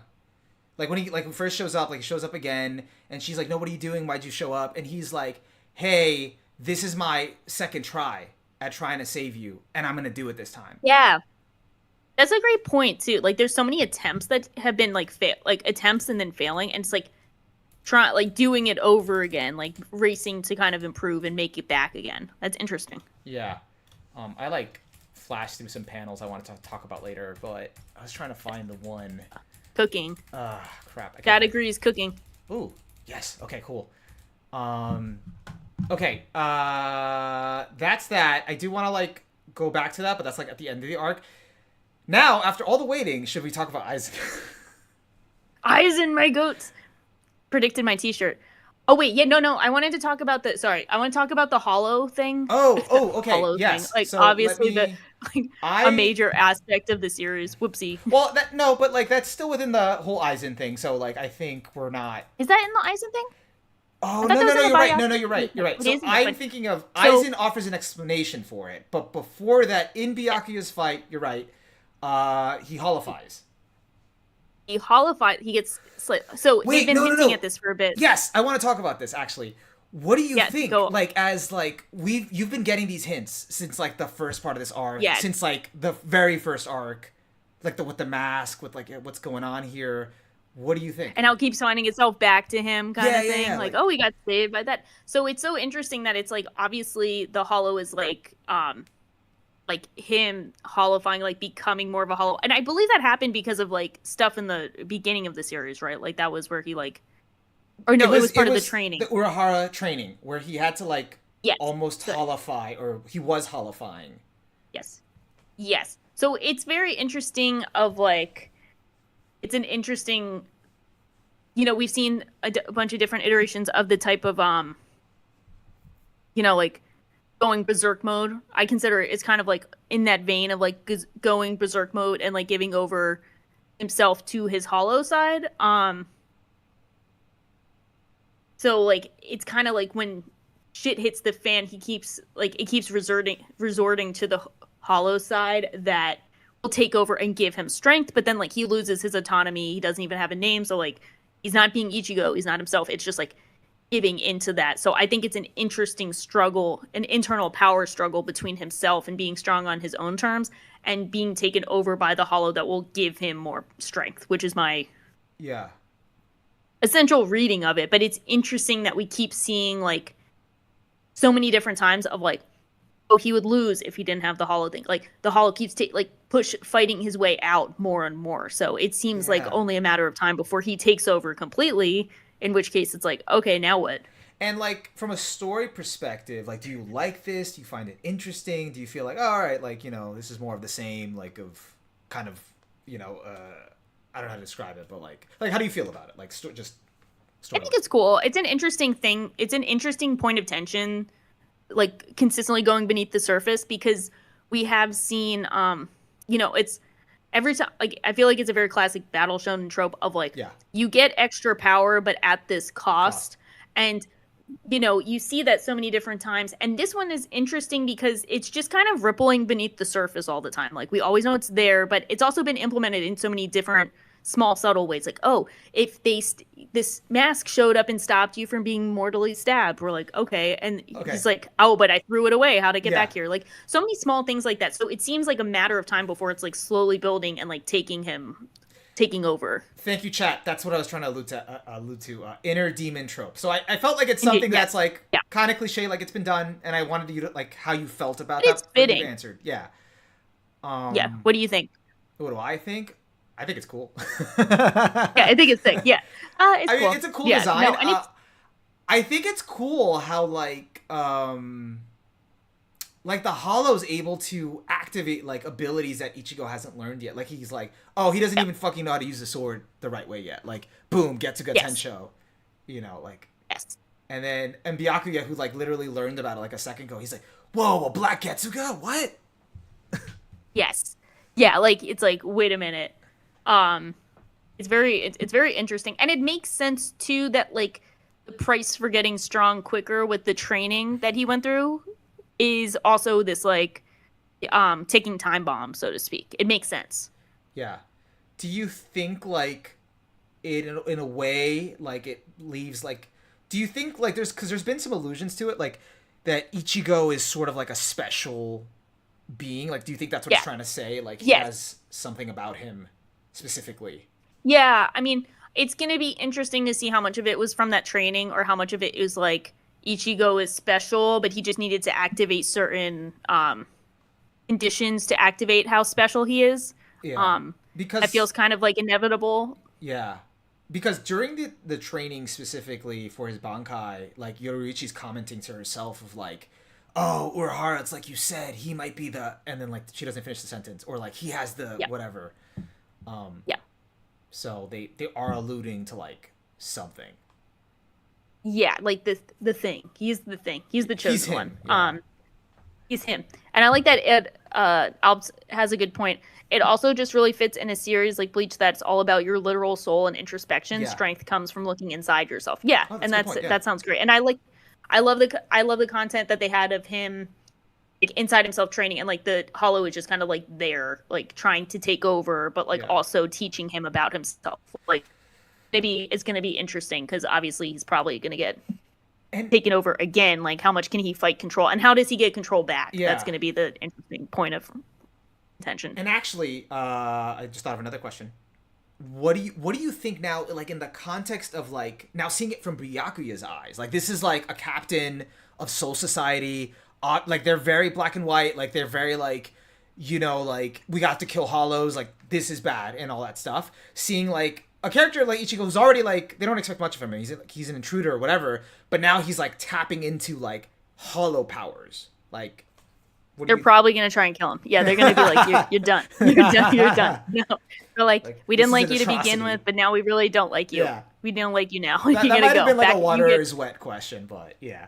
No. Mine is a real one. What are they gonna? How do they feel? Not good. Yeah, it's gonna not end well. This ain't it, yet. fam. Yeah. That's interesting. Well, especially because like the reason jumping ahead, like they're all good with him at the end. You know, they're friends, like they're all good. I saw the one where it's like saves the Soul Society, and they're like but they saved the Soul Society. I don't know if I took a screenshot of it or not, but I was gonna wait to be like, yes, they did the thing. Yeah. Like, yay, we saved the Soul Society. But at what cost? He used fucking Hollow powers.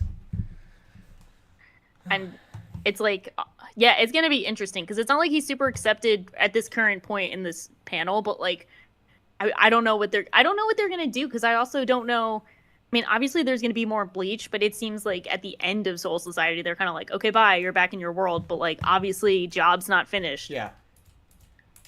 Okay. So I don't think I want to waste any more time. Not that we're wasting time, but I just want to get to this already. So To the goat. and we can backtrack, but I have to talk about this panel, this reveal, like this. Rereading it, just I don't know if I appreciated art when I was a kid. I think I was dumb. This scene where Aizen's like getting teleported, like he fucking calls the Menos Grande to use their powers to like teleport him and Tosin and whatever. And I'm skipping ahead, but like to just leave and like to rescue them. And then like he's doing his monologue of like no one ever stood at the top of the heavens before. And then like in the panels, he's removing the glasses. He's slicking the hair back. And I'm like reading it, and then like, you know, Ukitake is like looking up like, what the fuck? And like, not you or I or the gods. And then like you go to the next spread and it's just, I will stand at the top. I'm like, oh my god. That's art. I need to get it all on this same page. I was like looking at it in my camera roll because I took screenshots to send over. Oh, I have it like up. Obviously I do have it up. I know, but it would look so cool in my phone, and now the spread got messed up. It's so annoying. But the way the spread looked just in my phone of the two pictures back to back, I was like losing my mind. Wait, I gotta ask you and chat. This is the time before we go back. He is evil Superman. He's so cool. He's so cool. He's so cool. Oh my god. He's him. He's him. Oh my god. And especially because he just finished backing it up, like as like I have been plotting everything since you were in the womb. You know, like I plotted everything. Oh my god, so real. He plotted my T-shirt. So real of him. So I gotta ask for you and everyone in chat, what was the experience like when you first found out Aizen was not dead? To seeing him stab Momo, to all of this, like, what was the emotional experience? Everyone share their Aizen stories. Aizen AA kind of thing. Oh my god. I mean, I feel like I was definitely like shocked. Like, I definitely had the same feelings as like a kid. Here, what I'm like appreciating is like the artistry of like what we've been talking about, like panels and how it was laid out.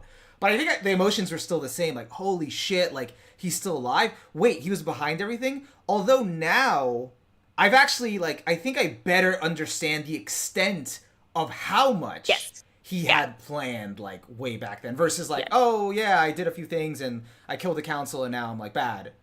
Like, oh, no. Like, the Aizen you thought you knew never existed. Yeah, never. Like the fact that he had this like a whole fake personality the entire time and was also just like, what I think what's interesting. So I knew obviously that Aizen was like a 13D chess master who was planning everything, and I knew he was still alive. So that's the extent of what I knew, and I knew he's like the big galaxy brain. I think what's so interesting is how he plotted to kill the council, but was still having people believe the council was giving out orders. Yeah. So something like that he thought ahead on, where it's like everything that happened over the course of this arc was according to his plan, because he had us believe that we were all following this council's orders. Yeah. Like small details like that. It's like, it's not even just like, oh, I predicted you guys were going to do whatever. It's like, no, I planned out everyone's actions and reactions like for this moment. Yeah, like forget about me, forget about the chat. Like, how did you feel? Like, no, like seeing the extent of like this is what Aizen's known for. You know, like it's crazy. Like I mean, it was crazy. I was thinking that I'd seen Aizen before, and I'd seen Aizen stabbing Momo before, but the way that the page turn goes of like feeling elated that like Momo's like elated that he's still alive, that he's still around, and she's like, oh my gosh, so ecstatic, like it was crazy. And then he just stabs her and you're like, oh shit, oh my god, holy shit. Sorry, I just read Angst comment and it just made me laugh. Aizen killing the council is like when your friend steals your money and then helps you look for it. So true. Oh my god. Sorry. So true. Continue, please.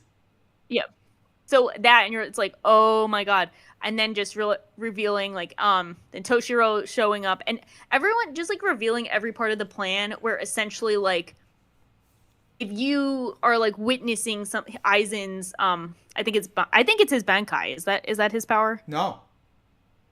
Oh, this is just one of I his think powers. that's his. I think. Correct me if I'm wrong. I think that's his Shikai. That's just his like base. Okay. One of his powers, like if you're seeing him, he's like hypnotizing you into doing so. Like he's gaslighting, girl bossing, like it's just, like nothing. Like he just manipulated everyone to doing this, and like there's just no way of it's his Shikai. Okay. Like there was just no way for anyone to kind of avoid it, which is crazy, except for the one who was like kind of doubting him. Like some people like kind of doubting him. Well, it ends up being more impressive because he was trying to hypnotize them. Yeah. Well, also the people that, couldn't see. So, Tosin. Yes. Yeah. Yeah. I could see it's very interesting to imagine like in another show, like Tosin would be like the detective. But no, in this series, it's like, no, Tosin's behind the plan too, because like, I wonder how much of it was like Aizen knew he couldn't get one past him, but then also that like, maybe their goals probably align in some capacity. But yeah, that would make sense too. Like for Tosin, he would have to, and Aizen would do this. He would have to tailor his approach differently. Be like, all right, let me speak to his sense of justice because, I gotta turn him in a different way, and I can get him on board. Yes. Yeah, like just a completely different plan. But I think just everything from like he knew that like when they revealed like, okay, when did you know like you were gonna pull this? It's like, okay, as soon as Rukia was in the land of the living, like plan is a go time. But he was constructing this personality the whole time, like making people admire him, making like Momo and his group, like all of these people have been manipulated just to believe like a completely different person. And then it's just crazy. He had like everything planned from the get-go, and it worked out, and it doesn't feel contrived. That's what's impressive. It's not like feels like he was there every step of the way. Yeah, like the fact that he even like was keeping tabs on Rukia since like the first arc, and he sent specifically Byakuya and Renji to bring her in. Yes. To get the Gigai, the fake body. Actually, what did you think of the whole explanation of Urahara's plan? Like, did you find that fucked up? Like, did you find like that whole thing? I was trying to grasp it properly. So tell me if I'm wrong, chat and Onimura chat. I just love referring to like chat as an entity. It's so satisfying. So having like since Urahara was in that like R&D group, so he found a way to essentially, I forget, it's the thing where it's like it essentially makes them human. That's what I'm getting. Yeah. Like takes their powers away. That's essentially makes him. Hold on. Urahara's powers? No. No, Urahara's like creation. I think it was the. Like, I could be wrong too. I think it was the Gigai, like the fake body she was in, slowly like drains them. Yes, drains of that. But I think separately, I think the thing was implanted in there. I don't know if that is what caused it to do that. Yes. Yeah, but it was hidden in there. Yeah. The Hogyoku. Yeah. The Hogyoku was hidden in the body, but I think separately the body already like did that. I don't know. Yeah, so it was like, I think it was really messed up because it shows that he yeah, so that was interesting. It's so essentially dissolving the line between Shinigami and Hollow. So like your sense of self and like the Hollow. That's what my impression is that like it blurs the line between yourself and a Hollow. Yeah. Yeah. So so that like that's when he starts explaining holification and all of that. Yeah. Yes. That was really interesting because I know all of this will have to do with Ichigo. Like we've already seen this start to happen with Ichigo. Yeah. Which seems independent from this one orb, but it's very interesting that they have this creation to try and blur the lines between Shinigami and Hollow. Like, why are they creating this? What is this? And then it's really messed up that why was he trying to hide it in Rukia? Like, why was that chosen? Was it just the first person he found? Like, what is Urahara's motive? Yeah, and like that he That's what's deliberately interesting. like let it kind of happen, sort of. Yeah, like, yeah, it's like how much of this are Urahara and Aizen working together? Like, how much of this are they on the same page? Which is interesting to think about. Yeah, I just pulled up the holification. I mean, all he says is the panel. It's like it's called holification. Then he just starts explaining it. Yes.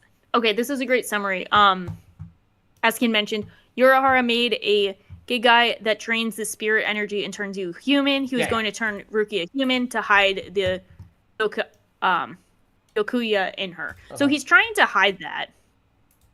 I think I'm saying it wrong. Hogyoku. Hogyoku. Okay.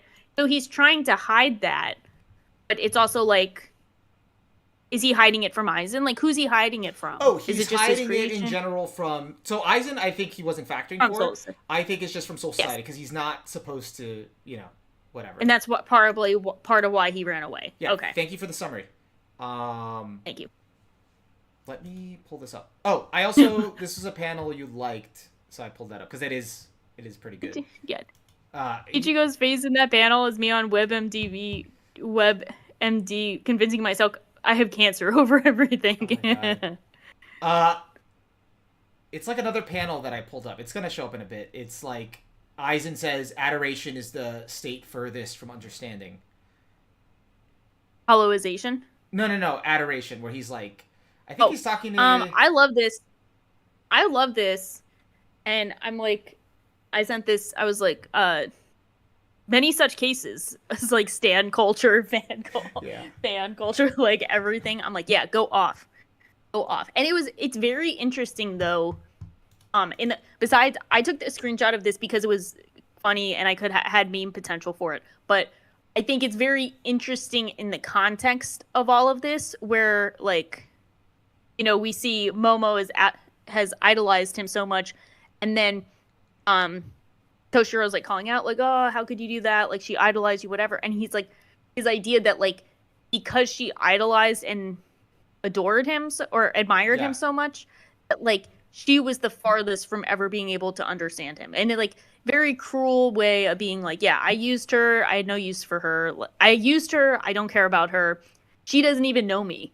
Like, damn. It's very interesting. Yeah, he knows the character. She knows the character he was playing, but it's not at all him. And it's very petty to do this to Toshiro specifically after what he did with Momo. Because my impression last time on Bleach podcast, we all were talking about the panels with Aizen and Momo and how it could like very easily be inferred or implied that he like was intimate with Momo before. Oh, that's right. Dying. We were talking about that. That would be extra. Like, that would be extra fucked.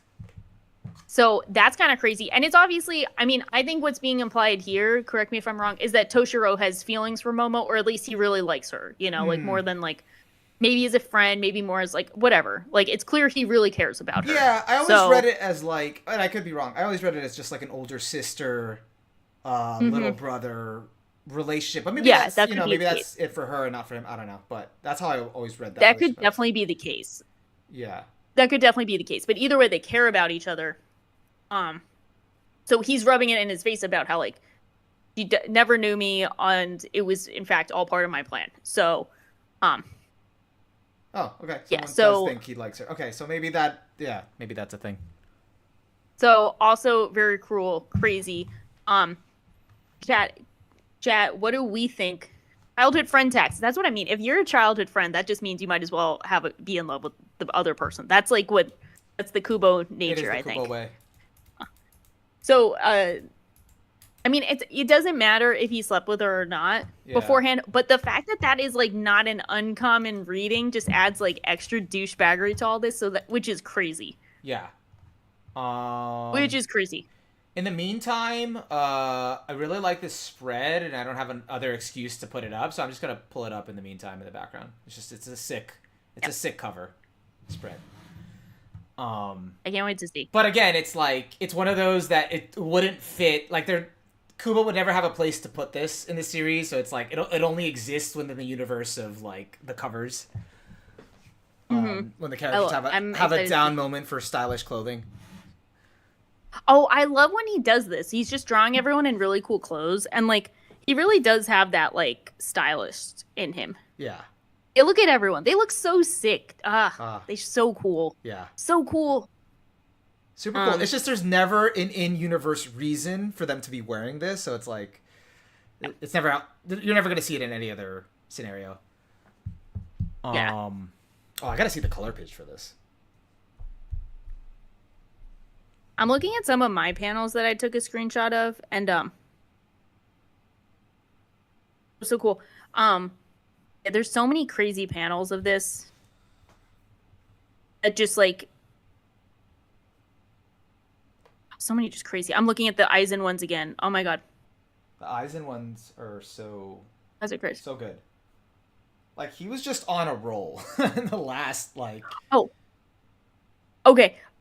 So we have all discussed. I was looking at some of the other screenshots I saw of like. So I want to pull it up. I'm sorry if I'm out of order, but I will go back to this. I promise.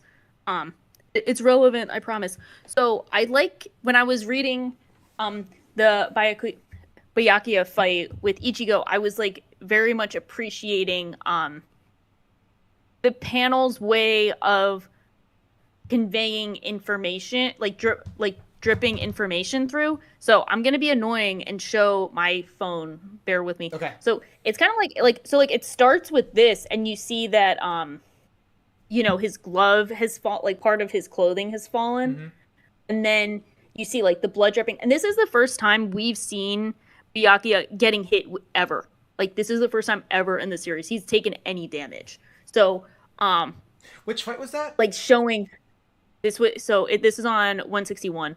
So this is after Ichigo gets Zanpaku's his Zanpaku's like hit on it. Yeah, because I didn't remember if in the Renji fight, like at the end of it, where Renji like got defeated, he was like, "Oh, your fangs reached me," but I'm like, but he didn't cut you. Yeah, but not he didn't touch you. Yeah, I think he's I think he was speaking figuratively. Nice. Okay, but here is like he was being nice. Actually, the first so, time. But like just the way like dripping the information through, like blood dripping on there to show that he's been injured, like to build up that momentum of like how significant it is.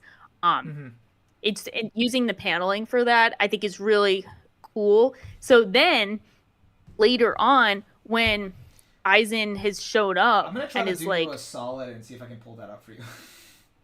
Okay, but keep going. Sorry. When Aizen shows up, like, we've just seen Ichigo. It's at the execution. Aizen shows up with his gang, and we see. I've definitely seen people post this panel before, so it makes me so hyped to get to this. When we see Ichigo try to reach Aizen, and we see this. Oh. Okay. Ichigo's sword, and then Aizen just has like his finger on the sword, and like he hits Ichigo through it. That's crazy. What chapter is that? I don't remember which one this is on. Yeah. It was much later on. I think I sent this one to you, but yeah. But this one was crazy. Let me find it. Okay. I want to find that one again. Anyways, that was crazy. To keep things moving while I'm looking for this. 161, right? Oh, actually, speaking of panels, what did you think about like the whole let me send it right now. Ichigo versus Byakuya, and like it ends like with like them each having like a wing, like with their aura. Like Ichigo has like one winged angel, like one black wing. Byakuya has like one white wing, and they collide, and then like after that the battle's over. Yes, that was sick. That was so cool. That was a great way of showing that too. Yeah. That was sick. That's like right after the hollow thing, and then they just like finish it off. Yeah, that was crazy. Okay, I just sent you the two. Okay. Totally fine if you can't bring it up. Okay.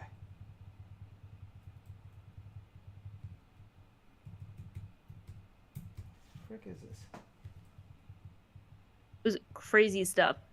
But Oh, okay. I found that yeah, first one that you were showing. I Uh, don't know. Is that like I was just losing my shit over that because it felt like an interesting way of just showing him like stopping his sword after everything Ichigo had done, stopping his sword with just one finger and then just putting his finger down, and that's like I think what like hits him and like almost like slices him in half. Just yeah, like an absolute crazy move of like display of power. Like, oh my god, yeah. crazy stuff. No, I was actually talking about the Byakuya one. That's the one I found. The first one that you were Oh talking yeah. about. What was that? The glove? Or whatever. I think that might have been the glove one. That one was like 161. Okay. Perfect. And then the other one, I think Radman said what was 175. Yeah. I can double check on that. While I'm doing that, any other thoughts on Aizen and like that whole last part where he explains holification, he explains the Hogyoku, he steals the Hogyoku, no one can do shit, and then he's taken by the Menos, and then everybody like levitates up, and then that's a wrap for the arc, pretty much. 174.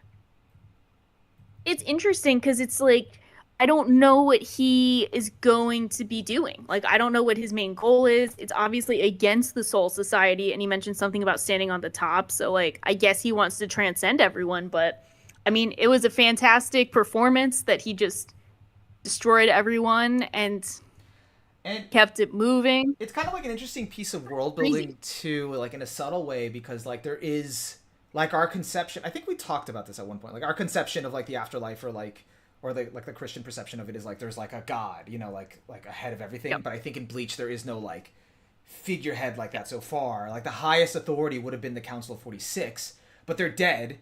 So Yes. if they're dead, So you know, yeah. who's and Yamamoto is more of like a sort of like a general, like more for like the armed forces. Yes. He's not really like in terms of rule, like he's not doing that type of work. So Yeah, it's interesting. It's just very interesting because it's not like it's this society, but it's also tough to determine like what similarities and differences there are between ours and this one. Like, yeah, what is Aizen's main goal? Like, what is he going to become this leader? Is he trying to take out all of the like cruel laws that exist that got to the point of like Rukia getting executed so easily just by the like orders of everyone?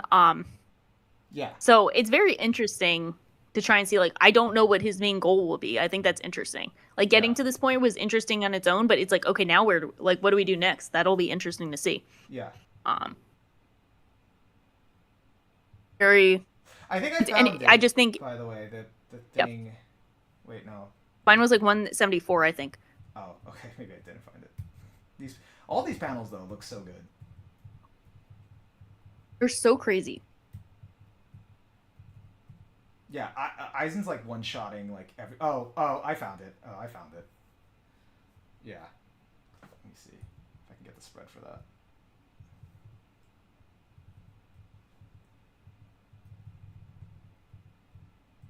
There we go. Oh God. Yeah.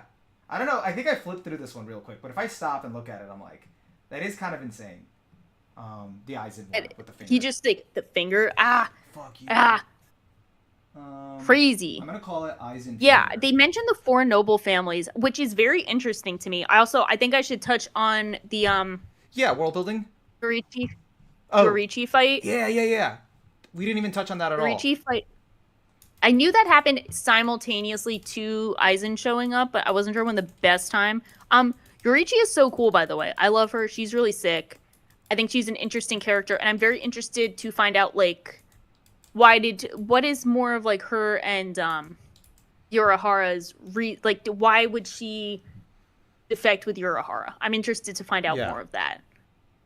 Guys, also like if we're skipping over anything that you want us to cover, because we're kind of like jumping around with panels, like feel free to let us know and we'll like talk about it. We definitely want to like make sure there's just so much to talk about, like yeah.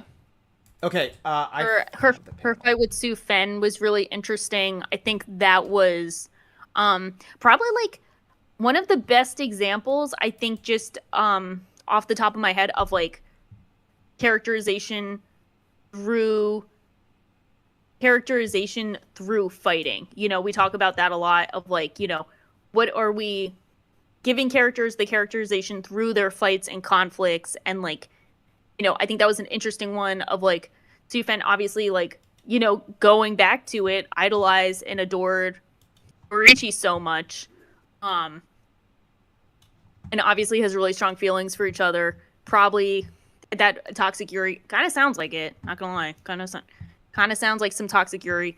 But like she was unable to really surpass Yuriichi, and also probably doesn't actually understand her. So it'll be interesting to see more on Yuriichi, and I think what led her to leave being one of the head clans. Who she was like in charge of what that toxic like Yuri.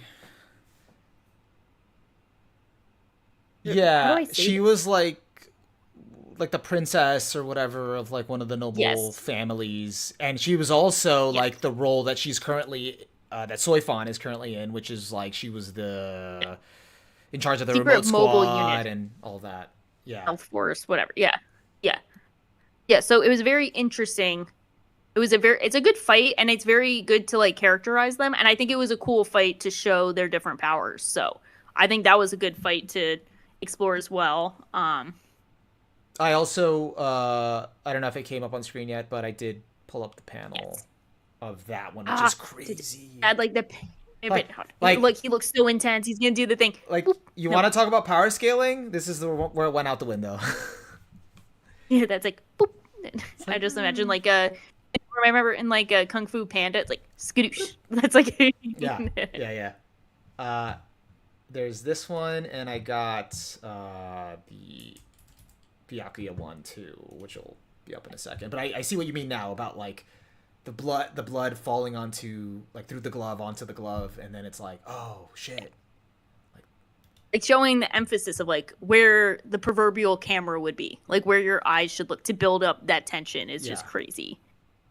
Yeah, Anks, I did mention some Ichigo Rukia and how I would ship them.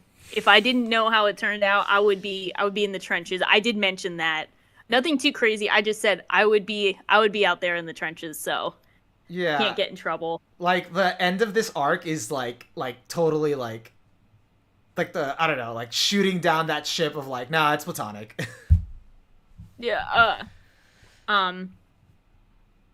We did talk about Mayuri earlier. We kind of went everything in chronological order, I think, somehow.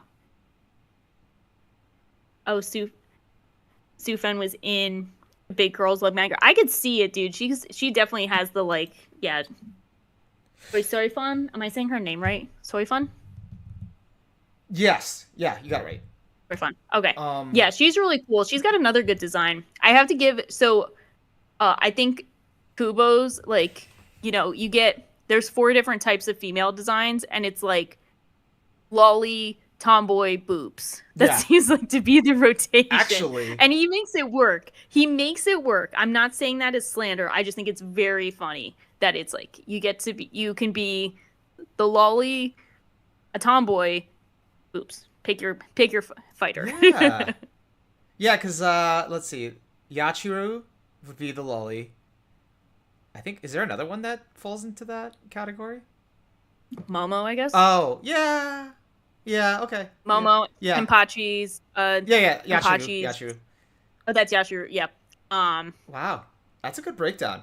All right, that's a separate ranking. That's a separate topic. Said there's 3 types. You get pick your fighter.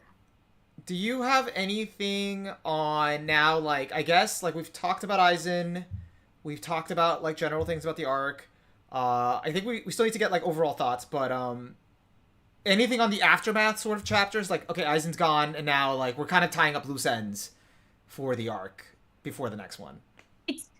It's so interesting, because we got into the, like, tying up loose ends, where they're, like, back, and, like, you know, Rukia is gonna stay, and, like, the gang is back, but, like, I know there's going to be more Bleach, so I was just kind of like, okay, whatever. Like, you stop trying to act like you're going to end the story. I know that's not true. We're going to be back. And they give him, like, the like, hollow bat signal, like, for when there's a hollow to go out and about. Yep. to go out and about and do whatever.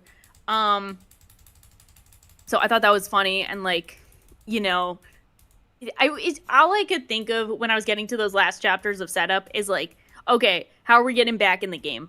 I know we're gonna be back in the game. What's gonna be our reason? Because they kind of like set it up of like, okay, she's gonna stay there, and he's gonna go back.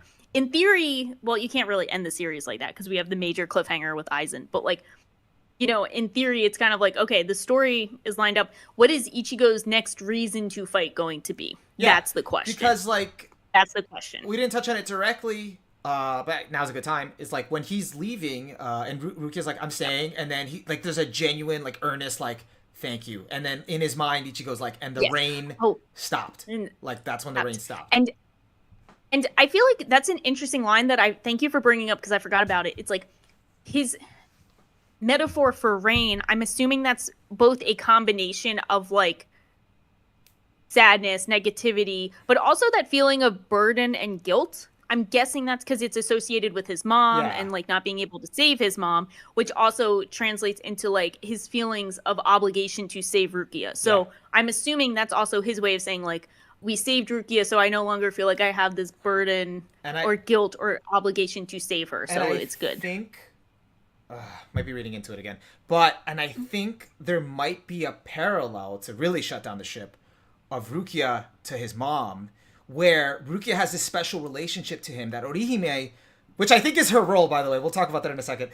Orihime points out earlier that she says Rukia changed his world, as in like she's this person that enabled him to like deal with this side of himself, this gift of like seeing the supernatural in like a positive like way, because like he was very scared as a kid of this stuff. His mom like would nurture him and like, you know, make it okay. And she's the only person that could kind of like guide him through that. And Rukia gave him that agency to be able to do that. So it's like a parallel to like, she's that symbol for like someone that allowed him to do something in that world, that side of him. And Owl's, I think that's another great point, even though the shipper in me would be like, if someone says they changed their world, I'd be like, okay, shipped, we're there. But you know like, what this feels like? Making the connection with the mom is good. I don't know if this is appropriate, but like, I don't know. I feel like what the way they shoot down the ship at the end of this arc feels like Yuri bait couples, like, you know, where like they're clearly like into each other, like if the writing is on the wall, but then at the end, because of censoring, like they can't like actually go through with it, so they're like, psych, like you changed my world as a friend, see ya. As a friend. Oh my god, can we call Ichigo Rukia that's just like straight Yuri? Like head Yuri. Yuri. Can that be our new head? That would be so bad. But like everyone in chat gets us, but like if we ever say it out of it, we're gonna be like, feels like so stereotypical, like just like we can't go through with this, like it's gotta be censored. Oh my god, it's so true. It's more like Kubo being like, you know why it feels like way? Cause maybe like Kubo in his head's like, no, it's gotta be a childhood friend. It's gotta be a childhood friend. Sorry. She didn't know him as a kid, and she needs to have boobs. That's it. We gotta see. He's gotta be both of them. So funny. That's so Kubo. At least my impression. I'm like acting like I know him. Like, oh my god, so him. Like I'm just like I'm not even done. I just know if there's a childhood friend. Kubo, you know. Yeah, I feel like Kubo would be like. It would be like if he's on, be like, no, fuck off. Like, that would be the impression. Wait, that's so funny. Oh, actually, so before I get into the. Go ahead. Sorry. Before the serious comment, Ichiruki, is that how they call it? Ichiruki? Yeah. The first straight ship bait, the first het bait. That's so true. I love that. That's so true. Yeah. Were you going back to Al's comment from? Yes. So the rain thing. Yeah, because I was gonna say that Zangetsu mentions it like a few times. Like in Soul Society, he mentions at the end of the last arc the rain and like he doesn't like, you know, when the world is raining because of how Ichigo feels about it. So that's obviously like tied to like his core like identity. Mm-hmm. And so like when he's training like for the Bankai, like because he wants the rain to stop, and then at the end, you know, like now it's stopped, which going back to your point, what's left for him? Why would, like, what's the Why would he come back motivation to fight? for him to come back? Yeah. Yeah, that's going to be the question. So, I mean, I'm just waiting to see what happens with that, how we get back in the game. But I know he will get back in the game. So, Yeah. I'm not buying into how it's like, oh, we're done. We're not done. We're not done. We're on hiatus. We're not done. Yeah. Yeah. Yeah. So, do you have any other thoughts about, like, anything specific, any details, anything you want to touch on about Soul Society? I think it was cool. So we did get to see Byakuya's reason for why he was so torn between, like, trying to save his wife's sister, who we find out that, like, Rukia was, like, abandoned by his wife when they were younger. Yeah. Yeah, how did you feel about that and reveal? then, Like, how did you, like, feel about that whole thing? I felt like, so I was slightly confused, and this might just be me. I might have read it too fast or whatever, but or not retained the information. I shouldn't. It's why was he was it like his marriage to her was illegal, so he couldn't, like, he couldn't keep breaking the law, which is why he couldn't go against their word? What was the main source of conflict? I thought the same thing on that reread. Like, okay, so he already broke the law, but now he's like, no, I swore to my parents I would never do this again. Yeah. Now that she... I'm a bit confused, chat, please help. I'm a bit confused on the main source of his conflict, of why he's so dedicated to the law, to the point where, like, I'm a bit confused on that point. Because it was kind of like, well, at first saying he broke the law before, so now he couldn't go back and do that, or was it kind of like, I think he just made a vow at some point? That's what it seems kind of like. My read on it is, I think he already felt guilt. Like, he's a very duty-driven person, and he never would have broken it. She was the one exception. But now, like, that the light of his life is gone, it's like, well, I need to go back to kind of upholding, like, you know. Yes. Which is tough, because it's like, she still had a sister, she still wants you to care for her, like, why now? Yeah. Like, why now? You know? Okay. He dishonored his family name by breaking the law once, so he swore to them he'd never make them suffer that disgrace again. I think it weighs on him. That makes sense. Yeah. Makes sense. Okay. Just because of who he is in society as well, you know? Yeah. Yeah, that makes perfect sense. How did you feel about, like, the whole thing with, like, her being the older sister? She abandoned Rukia coming into this new world because she couldn't take care of her, and then she was just like, oh, don't even tell her who I was, because I don't deserve to, like, because of what I did, I don't deserve, like, to be her sister. Yeah, pretty fair, because you did abandon your sister, so I think it's kind of fair to have that sense of guilt. I don't know if, like, it's interesting. I think we need a bit more time with Byakuya, because this is such new information, to be like, we need to learn more about him beyond just being, like, the very cool guy with the dope ass lines. Yeah. Like, it makes a lot of sense.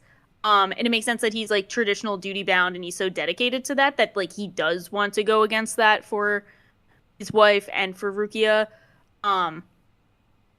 But I think we need to see how that plays out more with their dynamic, which I'm assuming we will, maybe, question mark, but, like, I think we just kind of need to see more. I feel like this is just, like, the beginning of his character, not really, like, they're definitely now in a better place. Like, they're now going to be able to be brother and sister. Like, that barrier is kind of gone. Yeah.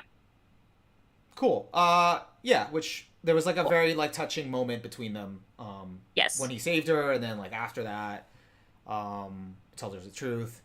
Anything else? Like, I think we might have glided us, kind of skimmed over. There was, like, other details. I'm trying to think of what else. And I'm not wrapping up, by the way. I still got something else after this, but I just wanted to... We got the tea. Yeah. We also got the character ranking. That's happening. We did. That's, like, very important. Yeah. I don't even know. It's a game time decision. Yeah. Like, I don't have that. That's going to happen live. That's going to be crazy. Oh, okay. Yeah. Aang says, a quote from him, if we do not follow the world's laws, then why would people trust us to enforce it? Or them. Yeah, that's true. That's very true. I forgot about that line. That's very important. That's very true. Yeah, because the whole arc is thematically like duty, like duty Yeah. versus personal Yes. whatever. Yeah. Justice Which is or found with everyone. Quick thank you, Elves, for joining. Good night. Thanks for staying up. good night. Glad you can make it. Yeah, thank you for your contributions too. Yeah, so yeah, what was I gonna say? We were talking about duty, like the Yeah. theme of duty, sacrifice. Yeah, and it's going to be I think it's gonna be interesting too to see more of like so many people with their I'm hoping that we get to see a bit more on like just how far duty goes in this society for people. Like we just kind of seeing more of that to see how much of the like, individual ideals versus their sense of duty, how far that goes, which I'm assuming is also like, my prediction for Aizen's reason for essentially trying to overthrow society is that the duties are too constricting against the will of the people who are there. Like we saw the people in the slums who are being mistreated, people who were like, we see that Soul Reapers are not effective in trying to like, they're too late to showing up to Hollows so many times. Like how many people keep dying? Like everyone, it seems like they just have a very ineffective system by old traditions that he's probably trying to overthrow. Good point that you said that, because I think that's the name, chimed in. This is good. Byakuya says that even though Tozen's friend was killed, and the man who killed her wasn't brought to justice by the very same system, showing us the hypocrisy of Soul Society, which is, there's all these we live issues in a society. Yeah. The world isn't perfect. Aftermath, loose ends. I'm trying to think if there was anything else that we didn't touch on. Oh, okay. Big question, and I think unless there's something else, then we're gonna go into character rankings. Okay. Now that you've experienced like Soul Society in its entirety, like that's big, that's huge. Like, yeah. How do you feel? Like, cause you're an elder, you've been around the block, yeah. Like shonen. Yeah. You breathe shonen. It is one of the 4 S's of Shaw's. Oh, true. The Shaw essence. Yeah. How do you feel like now? Because I like to give a little more context, and everybody in the chat knows this, but anyone else, like Soul Society, I think arguably it's not much of an argument, is the arc that made Bleach. Like that's like what we associate when we think Bleach. It's Bleach. This is like when the whole foundation of Bleach was cemented. Yeah. Yeah. And so, others would argue that this is the peak. This is not the peak. We'll decide that as we get further. But the point is, this is a very monumental arc. So now that you've experienced it, like, how do you feel? Like in the shonen, like canon and everything. Feels like a real milestone. It's interesting to see. It just felt kind of like I was watching like a classic for the first time, because I do feel like I've seen so many of the tropes and ideas and just like presentation from this arc proliferated elsewhere into like anime and like just manga as a whole. Like I feel like so many of the small elements are there from like the different ways Ichigo gets stronger each fight. Like he has to look within himself. Then he also has like, he's communicating with his sword. He's like in touch with I want to get the sword's name right, because that's the whole point, is he's supposed to know his sword. I feel bad. Like Tsubo, whatever it was, like, what is it name? Why don't I know Ichigo's? This is so embarrassing. Ichigo's sword. Oh, Zangetsu. Yeah.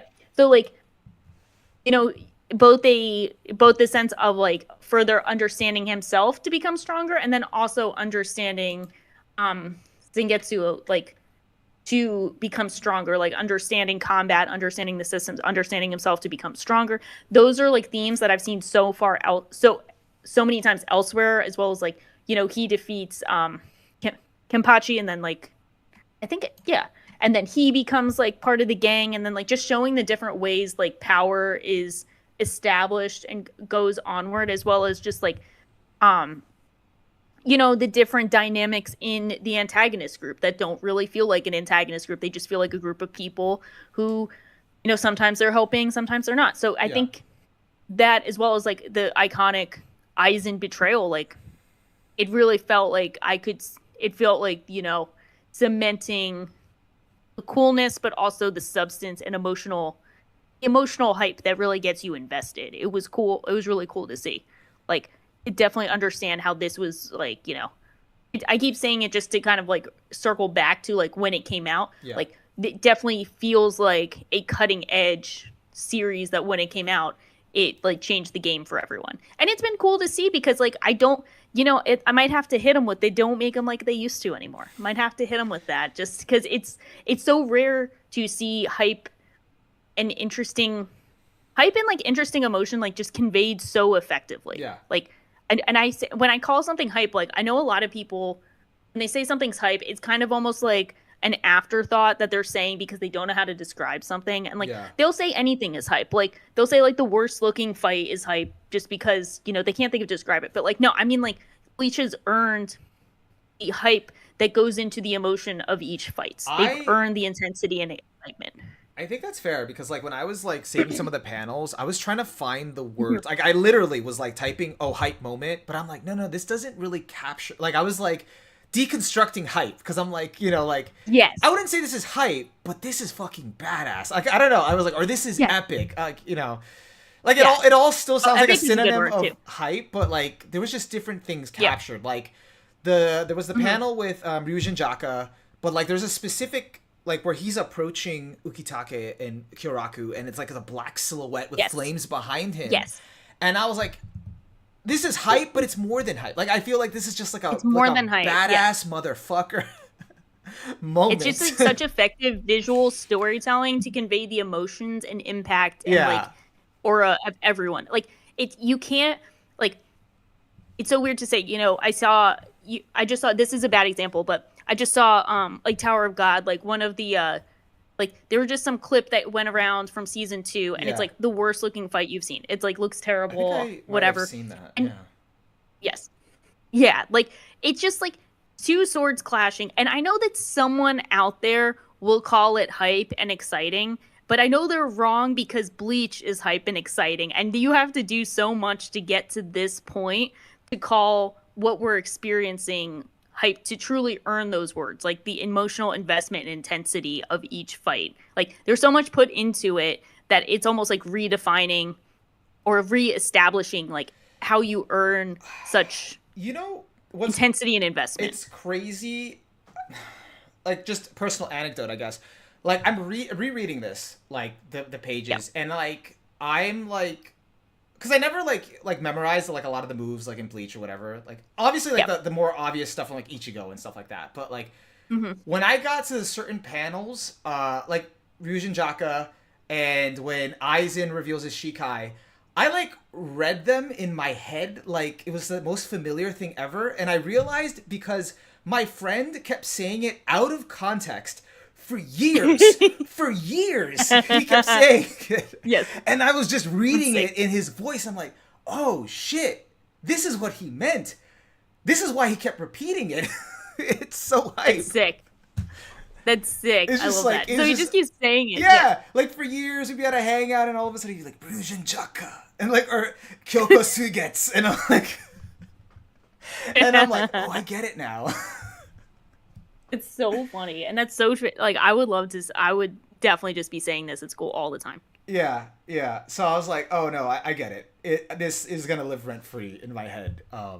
Rent free. That's it.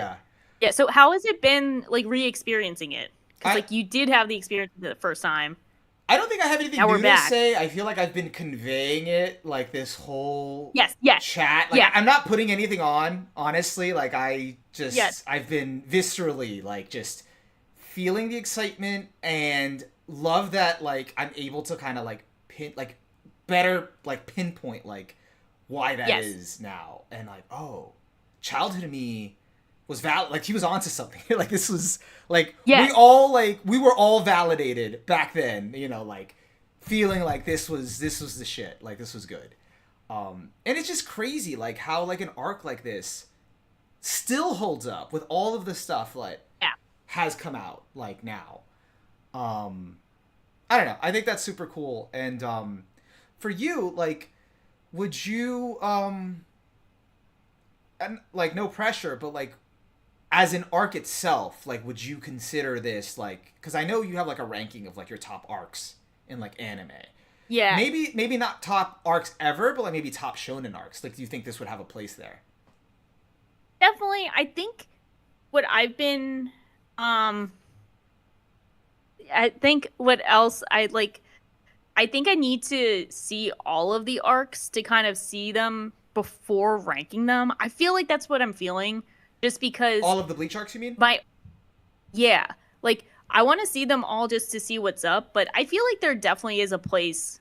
Like there's definitely a place in my favorites for this. I also want to watch some of the anime so I could Okay. see all of it cuz I am very like I did this with Berserk for especially Golden Age because that's the only one that was animated Yeah. competently at some point. So like what I did was like I watched like Golden Age in 97 and then like the CGI movies and then read the manga for it and then I was like, okay, I've experienced this arc in every capacity I could. Yeah. This is my Gotcha. feelings on it. So I want to do that a bit with this so I could put more like with the That makes sense. music but the voice acting together. I like that. So I'm gonna do that. You want to and be a yeah. little more, comprehensive, like a little more thorough Yeah. with it before, like, just Yeah. kind of be like, hey, best arc ever, you know? Yeah. And then but I do think what's undeniable is just like every aspect, like everything that's going on with Ichigo is cool. And you can tell it's building towards something. And because we're not complete, it's tough for me to tell if like this is my favorite part of it or not. But everything with Aizen was just like crazy, like next level crazy. Yeah. You like, I don't think, and I'm not saying this to like, it's just so rare, I think, to perfectly pull off a plot twist like that, have it make perfect sense, and then still feel exciting. Yeah. I feel like it's very rare, and it was executed super well. I think, I don't know. We'll talk about this when we get to the next arc, but I think a lot of it was built with like Aizen in mind, and I think that's Yes. why it works so Yeah. well. Angst, Yeah. do not remind me about the Bount arc. Thank you. Okay, I explained to my husband today when we were at dinner about I was saying like, okay, I'm gonna watch the anime for this, but I think it's been hit with filler the most. And I explained the court case. I forget who it was for. Did you see that? Did we talk about No, this? I don't think so. So there was like, okay, so it's so there's a lawyer. There's a rapper who was on trial. I forget which rapper. If you guys know this, chime in. So there's a rapper on trial, and someone else was like brought up in the case someone else who was apparently not really related to the charges, but the way his lawyer goes about explaining it is explaining the Bount arc in Bleach as filler. And she says my client is a filler character, he doesn't matter for this case. And it was like the funniest way it was explained ever. And then everyone was posting the memes like, look at my lawyer dog, I'm going to jail. Like, oh my god. So That's long story real? short, I'm 100%. That feels surreal. I'm not joking. Let me find Young Holy Thug. Okay, shit. I'm looking it up. That's kind of hard. That's kind of awesome. Yes. It was... Wow. Wow. Young Thug. So the Bount Bleach. arc is actually when I switched over to the Bleach manga when I was like a kid. Okay. Yeah. I can pull it up. Okay. Where's the clip of it? Okay. I have the link to it. That's crazy. Okay, I got the. Can I send it to you and then you play it? I will. Or is it too tough to? Let me think. You don't have to if you don't want to. I'm posting it in chat. I think I've already posted. With playing, I'm just trying to figure out how I can play it. Hold on. I'm crying. Everyone wants to see it. I posted it in chat. Oh, I can't just play it because it would like. Yeah, I can't play it because it would like fuck up our. But you can watch it. Why can't I do it? Oh, here we go. It's in chat. Yeah, and I just sent it to you again. I just sent it to you if everyone wants to listen to this 45 clip. Go to site. Okay. Dude, if my lawyer brought a Bleach in a trial, I would just like, it's over. It's over. Can you hear that, by the way? No. Okay, cool. This is loud. No fucking way. Oh my god. She's actually explaining it. She's explaining the Bleach arc, and she's like, these characters don't appear any other time in the anime because they're We don't care about the bots. filler characters, just like my We don't care about the client. bots. So funny. So my funny.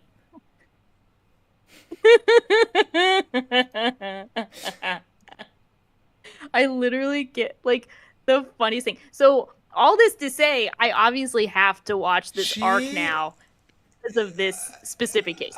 Literally because of this. I don't know if she cooked, but she definitely delivered it like she cooked. I think she might have cooked. You got a good summary. He's got the whole thing going on. Yeah, I think we should do a Bount arc. I think we can't get copyrighted for watching the Bount arc.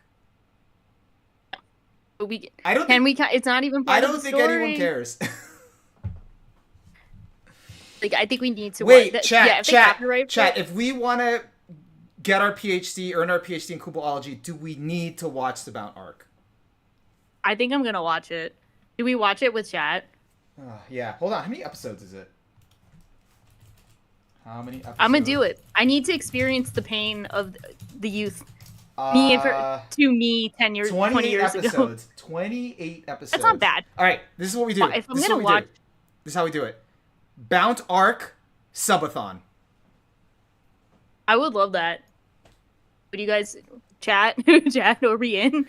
Are we bleaching it up? Would it be like every time we hit a certain milestone, like in subs, we have to keep watching? Or I don't know. We could set it up some way like that. Like keep watching. where you earn an extra episode as like you tune in. I'm locked in. I would do it too. I would do it. I mean, I'm down to watch it. At this point, I might have to just watch all of the Bleach episodes. Yeah, but you could skip the Bount arc.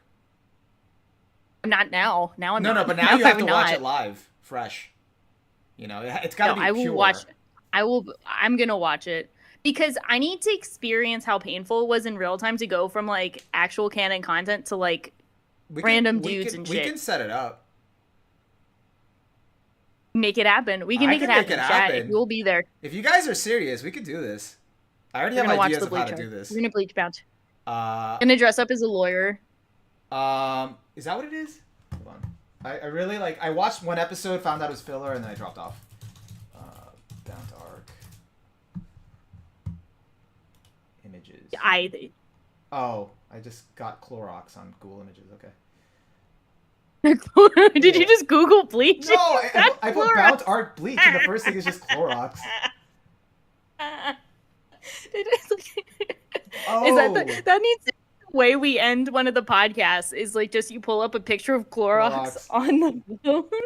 It's kind of. We're gonna watch. You know, I'm looking at Google Images of this arc, and I remember that this is when like filler characters also looked like filler characters. Like you could look at them and you're like, they did not even. There was like a downgrade in the design, and you're like, these characters look kind of stock. Damn. Yeah, this guy looks like a stock character. It's like a silver-haired guy. Okay. Bount arc. Okay, so would you want to do the Bount arc before going to the Aaron Carr arc as like an intermission, or would you want to just do it like simultaneously as the next arc? Is the Bount arc before the next arc? Sorry. Oh my god, we gotta watch it on its own. I mean, we might have to watch it just on its own. Arc is before. Yeah. I need to see the like anime breakdown of this. Okay, yes, it is before. So we could do that. Okay. You signed us up for this. I'm down. I mean, I'm gonna watch it. I'm gonna watch Bleach. I need to know this reference in this stupid young thug trial. Young thug trial. I need to know. I think now you need to do it for the memes.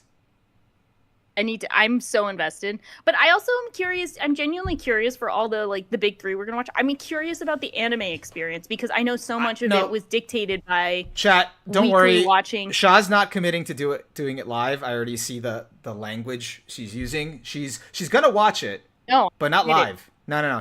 We're not gonna get to see the reactions. I'm really bad at reacting. Well, but that's the thing is, I feel like no one cares. No, I'm down to react to it live. If we just go on our Twitch account and just do this. Don't worry. I think if you have someone else to bounce off of it with, I think like I would be horrible reacting live because I would just be like stoic, just like watching and be miserable. Yeah. But that in itself is a reaction. Just seeing someone like just watching you disintegrate in real time. But I'm so down. We can see. Okay, it's 28 episodes. I've done worse. Yeah. Subjecting ourselves to the Bound Arc in 2024. I didn't get through, so I can get through this. Wait, what? Sorry. I kind of cut you off. They're bringing up, it's like watching Endless 8, and it's like, well, I did watch Endless 8. I never watched Endless 8. Well, then, you know. I like watched one episode of Endless 8. Someone told me what it was, then I just dropped it. Yeah, I mean, I can't. But I did watch Disappearance. Here's my take. Endless 8 is a great concept that if I liked the episode they were repeating, I would be all in on. But I don't really mess with the TV series for Haruhi that much, but I do like Disappearance. Here's my... I did like Disappearance. My consensus as someone who hasn't watched Endless 8 but has heard all the hearsay is it's probably one of those things that works better for the original medium, so I think it would work better for the light novel. Like, reading it with like probably subtle variations that you can convey through text as opposed to just watching the same thing. Yeah, like I think it could. I also just think it could maybe like less than. I don't know. I can't do Endless 8. I don't know.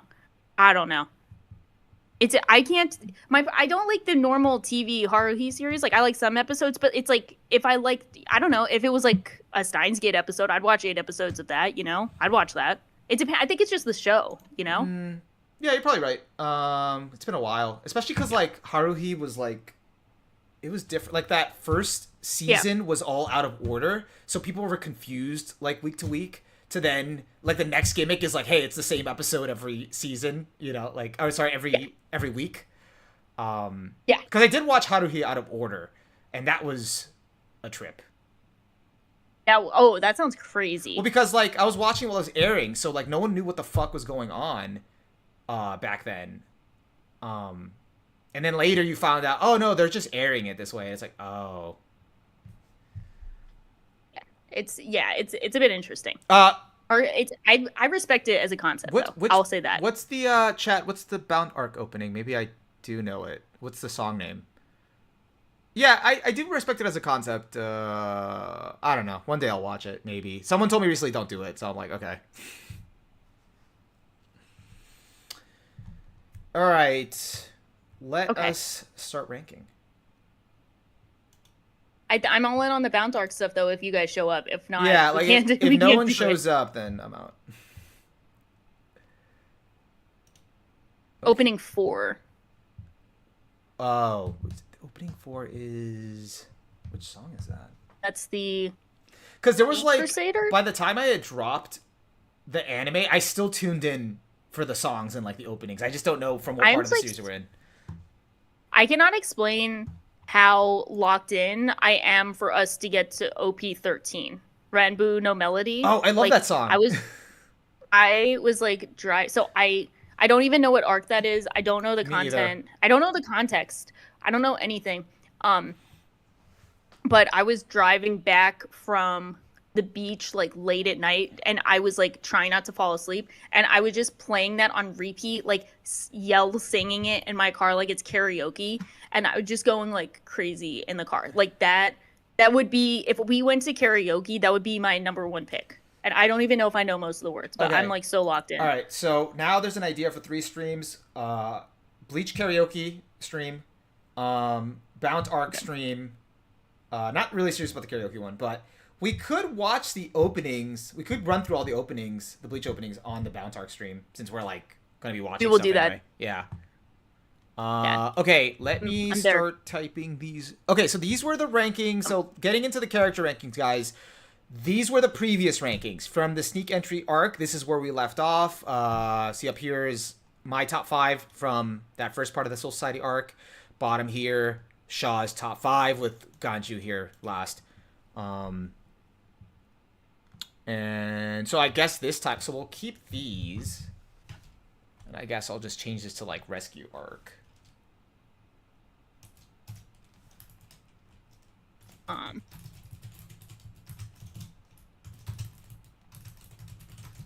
We will get into this.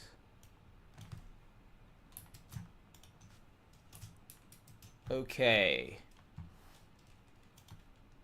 You know, I just realized I did this the wrong way. Hold on. Just do that. I'm gonna have fun with that. Okay. This is gonna be tough. I didn't think of my top 5 beforehand, so this is gonna be a real game time decision. Me either. But that's the fun of it. So, number 1 for both of us. Ooh, I don't even know. This is so tough. Let me tell you who it's between, and that's where I'm torn between Ichigo, Rukia, and Aizen. Ichigo, Rukia, and Aizen. That's pretty good. Some good picks. I feel like Rukia, I just really love Rukia, especially in this arc. I like her. I like so much about her character and how I really do feel like as a like literal damsel in distress, that's her role. How she really doesn't feel like she doesn't really feel undermined as like a powerful character. Like everyone still respects her. We still get to see her insight into like her past where she was I'm gonna forget the guy's name. Like the guy where she feels guilty about killing him, and like she always feels like a warrior. You know what I mean? Like she always feels like a warrior even without her powers. And I think the way Kubo has created her in this context, like she does a good job of feeling vulnerable and emotional without feeling weak. Yeah. And I think that's very impressive. Even she spent most of this time in the series without her powers, helping out others, but she's still respected by the characters around her, and her own emotional conflicts are so interesting that I just like what she has going on a lot. And Ichigo, those are some really good points about Rukia. Yeah, and that's been it's very impressive because it would be so easy to just make her feel very weak and not, and more helpless, and like really resort to the usual damsel in distress tropes. It would be so easy to do that, and he doesn't. And the fact that so many other characters are so powerful, but she doesn't feel less powerful in the process of all of this, I think is very impressive and speaks to how good of a job he's done characterizing her and the characters around her for how they treat her. Yeah. Which very interesting. She always feels like a warrior, always feels like, a strong person, competent, like very respected person. And I think that's very compelling. Think about it too, it's like we still haven't been seeing her full powers at all. Yes, so we're alluded to like, no, she's a competent warrior in her own right, even though we're not seeing it for these whole 2 arcs at all. Yes. And I still love Ichigo, but I think what's up with Ichigo is like we've seen a lot of him doing things, but like, and he's had some emotional introspection, but not as much. And I feel like we're just like at the tip of the iceberg with Ichigo. Like we haven't really gotten to, like, he will get to the focus point where I have more to say on him, but I'm just not there yet. You know what I mean? No, that makes sense. He does the badass entry. He shows up when he needs to, and it's the coolest thing ever. I root for him all the time. Like as soon as he shows up, it's like, yes, the hype is here. We're here. Like I'm all in. So he does his role well. I just don't have as much to say about him at this point. Yeah. And then, of course, Aizen just pulling the ultimate bamboozle of like, I've completely lied about this. It's all plausible. And then he's pulling out the cold lines left and right of like, just all of the, admiration is the furthest thing from understanding. And it's like, Meathead and me is like, yeah, go off. Yeah. Fire. Bars. Just every time he shows up, just bars. So, okay, I think I'm gonna do that top 3. I'm gonna do Rukia. Whoa. I'm gonna change. It's gonna be a bit changed. I think I'm gonna do it. For context, Rukia was your 3rd last round, so she went up. Yeah. She went up. I'm gonna do Rukia. I think Nice. I feel confident in that. I had the most to say about her, There was which something I was gonna say about Rukia too. I forgot, but go ahead. Rukia. I think I'm gonna do Rukia, Aizen, and Ichigo. Perfect. Okay. I'm gonna switch them up.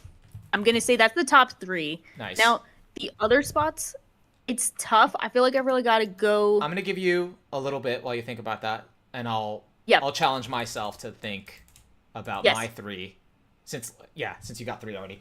So I'm gonna be basic, and I'm just gonna say Ichigo, number Yeah. one, Goat. because Goat. he made me hype on a visceral level. I can't deny it. He earned those moments, you He know. does. He does. And like when he showed up and he just He said yo, they he said hey, and he reminded said, yo. me of why he's him. You know, like he was just like, you doubted me, you doubted my series, really? Okay, let me show He you. doubted me. And that's why he's number one. But I do agree with Shaw with like what she's saying. Like that did make me think, like, you know what? Like, does he really deserve the top spot? Like, there is not a lot of introspection like here yet. We haven't explored enough. But I'm gonna stand by what I said all the way back since even the first stream, which was like, I'm appreciating a lot of more of that subtle, like, kind of character, like introspective, like character arc, which he's not Yes. like, you're not really shown it like directly with him, but it's through Orihime or the other characters kind of commenting about him and like what's going on and sort of like the moments of like what these things mean to him, like the rain finally stopping and his dedication and kind of getting that Yes. now better, like understanding that more in perspective. That for me, Yeah. along with the hype moments, is why I think I'm all aboard the Ichigo train. So number two, not a surprise, because it was kind of a fight with him for number one, but Aizen, baby. Aizen. Aizen baby. Aizen Um, baby. That's Aizen killing the game. I'm go- Yeah. Yeah, it's tough to put him at two, because I was like, I really appreciate Aizen right now. And then three... Shit, I thought I had three, but now I don't think I have three. Who are the other characters? Who are the characters in the series?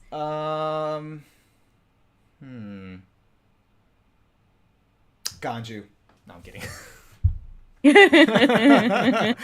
He's like I ain't gonna be there. Like, Who else? Like, cause this second half like focused less on a lot of the characters, and it sort of like trimmed the fat and like streamlined a lot of the focus on like the main players. I mean, I still really like Kenpachi a lot, but I don't like. Kenpachi was obviously a lot less screen time in this. Yeah. Yoichi still served a good role, but again, it was all in service of kind of like everything else that was kind of going on. You didn't really explore too much with her. I feel like we will see more of her. That's the thing. Yeah. There's a lot of characters where I'm like, I know we got the like tip of the iceberg, but I know we're gonna see more from you. But I'm not there yet. That's where it's a lot of Yeah. the hints are there. Same with like Urahara. We're gonna see more about him, presumably. I Like, think that's what I'm. Like, the stocks are there, as Yeah. one might say. I think this might change for now, because again, we haven't solidified our top five. But I think for now, because I'm trying to think, I think I'm gonna put Rukia at 3. Rukia's kind of there. She's kind of snapping. Yeah. She's really kind of interesting. the boss. I do like her dynamic with Ichigo, and not that, not the way they killed the ship. No, not the no. Anything but my ship. No. I don't know, man. Byakuya had those spreads though. He had those fucking spreads on lock. Okay. Is Best that who spreads you're in the torn? game. Like you put Bia. No. I But, just, like, I just threw him in the ring. I'm like, Bro. are you sure, man? What about Byakuya? That's more of like Byakuya's- me second guessing myself. Byakuya did show up. Oh, he did you know kinda what? snap. You know what? I don't know. Actually, I don't know if he's gonna end up being 4 or 5, but I'm gonna be basic. I'm gonna put Genryusai because, yeah, Oh, the old guy. yeah. Yeah, he was cool. I think he should. I think Kubo's just getting me on the hype factor. He kind of snapped. He kind of snapped. That one he did kind of snap with that. Okay, I know who will be 4th for me. If you're No, okay, you go ahead. Rukia. Go ahead. Okay. I'm still thinking. I just wanted to get something Okay. on there. I gotta give it to Renji. Renji, Oh, okay. Fair. huge bro. Renji, Fair. huge bro moves. I think he did great. I rooted for him. He took the L's.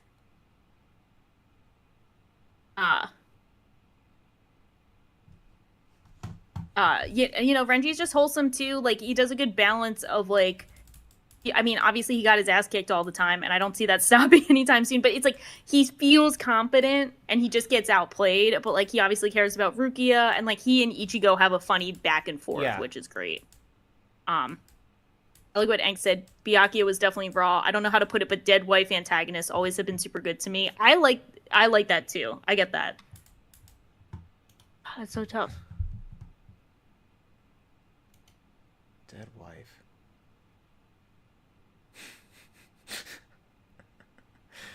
Oh my god. I like the down. The sounds like a fetish. The dead wife antagonist. So real though. Ever since I saw was that Batman movie with like Sub-Zero? That's like his wife is dying and he needs like the rare blood type. I'm like, no, this hits. Like characters just aren't coming to my head right now.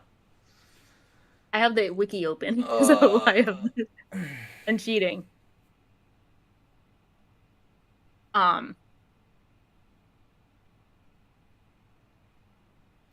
Aizen, Rukia's still cool. Who are the contenders for you in this like coveted fifth spot? I don't know. Like I think for me, it's more of like I don't feel like right now very like no like I don't feel strongly about anyone like aside from the few I've mentioned. So it's more of like picking among like characters that I currently don't like as of this part of the arc feel like strongly about. I feel like I would be picking characters who I enjoy when I see them on page. Where I'm like, they're on page and I'm like really happy to see them and I think they're cool. That makes it like, easier. There's a few, but that's where I'm like, a lot of them, I know we're in the waiting game. At least I'm going to keep saying that, and it's going to be awkward if we're like 5 arcs in. I'm like, we're going to find out. But no, I think there's the waiting game. I also think, to be fair to us, like, at this point, we can look at the arc overall and not just be like, who did you like in the second part? It was like, all right, overall of this whole Soul Society arc, who did you like? Like, who stood the test of the whole arc? I was thinking Yoriichi for my 5th spot. I like Yoriichi. I think he's really cool. I think that you brought up that point of like, who are you happy when you see on screen, like, yes, I gotta put Kenpachi. I still like, even though he didn't get as much. Yes. I'm still happy. You get so excited when he shows up. Yeah. Okay, you put Kenpachi and I'll put Yoriichi. I like Yoriichi. Her training was good. Insight into her is good. And I think, like, I get excited when she's on screen and I know she's doing some cool stuff and like, she just seems wise but fun. Like, I don't know, using all the words. I think Yoriichi's my 5th. I think. Might be a cop-out, but again, she still, like, fits that for me. Yes. And Kenpachi. Again, you wish you saw more of them, but I also don't, like, fault the second half for that because it just... There's just so much going on. And, like, to devote any other time to other characters that, like, I mean, also, well, Kenpachi did have that one battle where he's like, I'm going to take the 4 of you on. And then he's like... Yes, which is sick. Yeah. Now I might have to put Kenpachi. You put Kenpachi and I'll put Yoriichi. Okay. And we can split the difference. Okay. Yeah, that works out. So those are, I think, unless I'm forgetting someone, Angst is like, Yoriichi 5th spot? Yeah, I think that's it. I mean, I wanted to put Byakuya somewhere, but he's in the extended. I like he's Byakuya. In the extended, in the extended. Byakuya did his role as like the semi-main antagonist, but I definitely need to see more of him. Like, now that we know his shtick, I need to see more of him outside of being the cool guy who drops the cool lines. Yeah. I need to see more of that. Yeah, I think I'm good with that. For now, like, as of Bleach so far and, like, this arc, I think those would be, like, my characters I'm most excited, like, top 5 characters. Yes. Shaw ranking. And then, like, I guess Soul Society. Final. This was truly our Soul Society. We saved the Soul Society. We did it, guys. We saved the Soul Society, in my opinion. I think we did. We're pushing 3 hours. Oh, really? Oh, my God. It went by in a Oh my flash. god. I Um, thought it was. Oh my god. Okay, yeah. I forgot what time it was, so that's a good sign. I don't even. Yeah. I haven't looked at my watch. Um, Yeah. this has been fun. I think.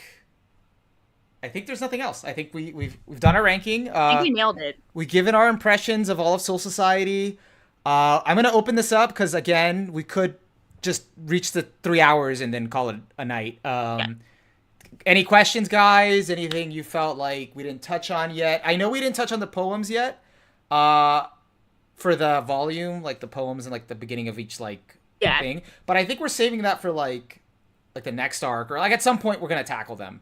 I kind of wanted to just keep it to like overall like the story and like society and like all that stuff. So, but besides that, anything else that you guys can think of? Any questions? Anything you want our thoughts on? Shaw has the superior ranking, to be honest. I say with absolutely no bias. As the resident Rukia fan. I mean, I did give the disclaimer. I'm going basic, so Ichigo. Yeah. I almost I'm did. glad to rep Rukia. Yeah, I almost did seriously put Kendryu's side, but then I was like, all right, okay, I can't go that basic. Yeah. Like, ooh, cool, flashy move. Top 5. It's up. Flash it. I mean, Kenpachi doesn't just have a dope move. He had the like. I have sensory deprivation, and I'm still gonna fight my way through it, which is sick. Yeah, That was sick. Yeah, Next level cool. like move. sensory deprivation I have track. seen. Tank has nothing on me. Yes, he's the honored one. I've seen all of the openings, and I've seen all of them. Yeah, I wanted to put on the record. I do not feel spoiled by any of the openings because many of them are very similar. But I think I've only seen the openings for the OG anime. I haven't seen the new one for Thousand Blood War or whatever it's called. Not even touching that until like we get to that arc. So, like, yeah. So, I think at that point we would either do the manga first and then go to the anime, or we would do both simultaneously. I don't know. I'm gonna only watch the Bound arc opening, Yeah. as God intended. This one's for you. Any future predictions for Ichigo's friends? Yeah. Oh, I think Uryu we didn't talk. will get his that. powers back. We didn't talk about that. Well, or they didn't really do much Well, because I Chad lost. I wanted to talk about that though. How did you feel going from where like the beginning of this arc and like last arc we were talking about them like the roles, and it's cool that they got powers, like now how do you feel like where they're at and kind of how they were treated like this whole arc? It makes sense. I think Uryu is always going to be like probably the second most powerful who does the most. I expect that. Orihime not really doing much. She's healing them in the side. I hope she does more, but I'm not sure if that's in the gameplay. I'm not sure if that's in the cards. And then I hope Chad gets his come up moment because I can't even imagine Chad losing to him immediately losing. He's like, that is the OG nah, I'd win. That is the OG nah, I'd win. And I think Chad needs his moment because I do like Chad a lot, but like I think he's cursed by his name literally being Chad. You know, it's like he can't out Chad the Chad. You know, he's not chatting it. Yeah, Orihime is like,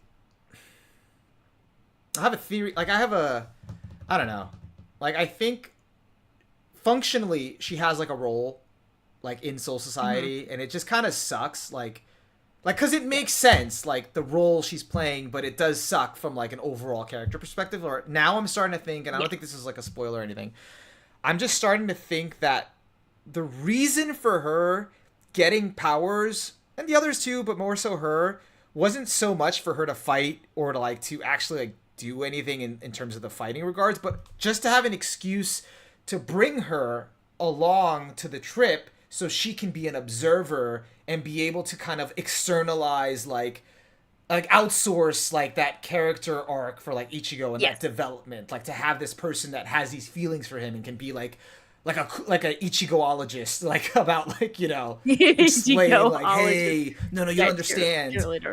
So like that is valuable to the reader, but you know, I'll say this too, of like, here, I'll say this. This might be the best time to say it, or possibly the worst time. We'll find out. My impressions from what I've heard beforehand is that Orihime, I know, got a lot of shit back in the early 2000s for being useless, not having like a good character arc because she just kind of exists. This is what people said, not me, of, she kind of existed to be like Ichigo's cheerleader and like just kind of live in that role to like react to Ichigo, and like her entire character arc revolves around Ichigo and her feelings for him. So in the process, people were not kind to her character and probably undervalued like the emotional strength she had or the emotional element of her character just because she wasn't fighting or whatever. So like I've heard a lot of that, and I'm very much hoping that by the end of the series, I don't fall into not finding her interesting if her only role is like healing Ichigo. Like I want to see more from her, and I don't want to like fall into finding her boring. I'm definitely not going to call her useless, but like I definitely want to have reasons to love her. So I hope that happens, and I hope I don't fall on the other side of finding her to not really be impressive. I'm just going to put it out that way. Yeah, like that's why I'm also trying to like, because again, like you know the consensus, you've referenced it, and it's not like you're aware of it. So that's why I'm also knowing that and having read further and stuff, like that's why I'm trying to approach it more from this like, okay, what was he trying to do here? Like maybe there's more here, and like she has another function, and it might be a little disappointing, but it is what it is. Like like, cause obviously he wanted her to have powers for a reason, even if he wasn't going to use her to that extent, Yeah, and I don't want to I want to appreciate her for what she does, not what she doesn't do, not highlight what she doesn't do. I hope I don't fall into, and I will try to avoid the toxic, expectations of the past, because I do think like a lot of people overlook like the emotional element of characters in a series just because like they don't fight, and like definitely don't want to fall into that. But I liked her in the first arc and what she did. I'm not sure if she's going to do more of that, but I'm also just not sure what she will do. So I will be trying to avoid. I will try to avoid being toxic. We'll see what happens. Yeah, you gotta just be honest. So that's all we can promise you. We'll try to give it a fair shot, a fair reflection, but at the end of the day, it is what it is. Yeah, and it's totally possible she doesn't live into those expectations, and it's just the emotional element of her character I don't find as interesting because others are there, but like.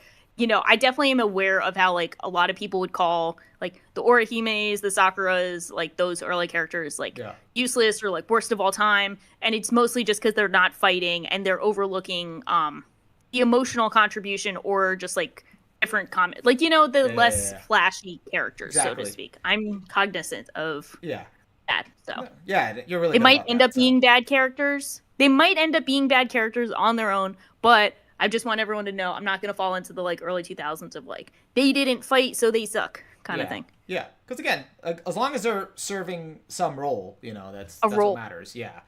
Break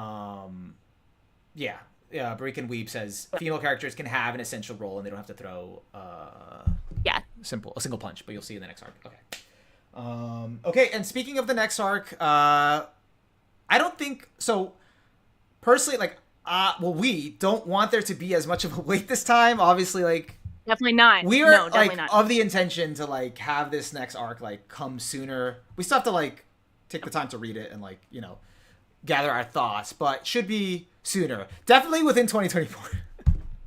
Definitely this year. That's a good one. No, definitely I'm locked in. Yeah. So that should be coming a lot sooner. And that will be like, I think we're gonna spend, because Aaron Carr is like I think double the length of this arc, so that'll be a few streams dedicated to that. That'll be a few streams. We'll have the other thing though is if we do seriously do this Bound arc, and let us know in the comments or just DM or like just tweet us. Yeah, if you we will not watch Bound arc alone. Yeah, we need your help. We're not doing this alone.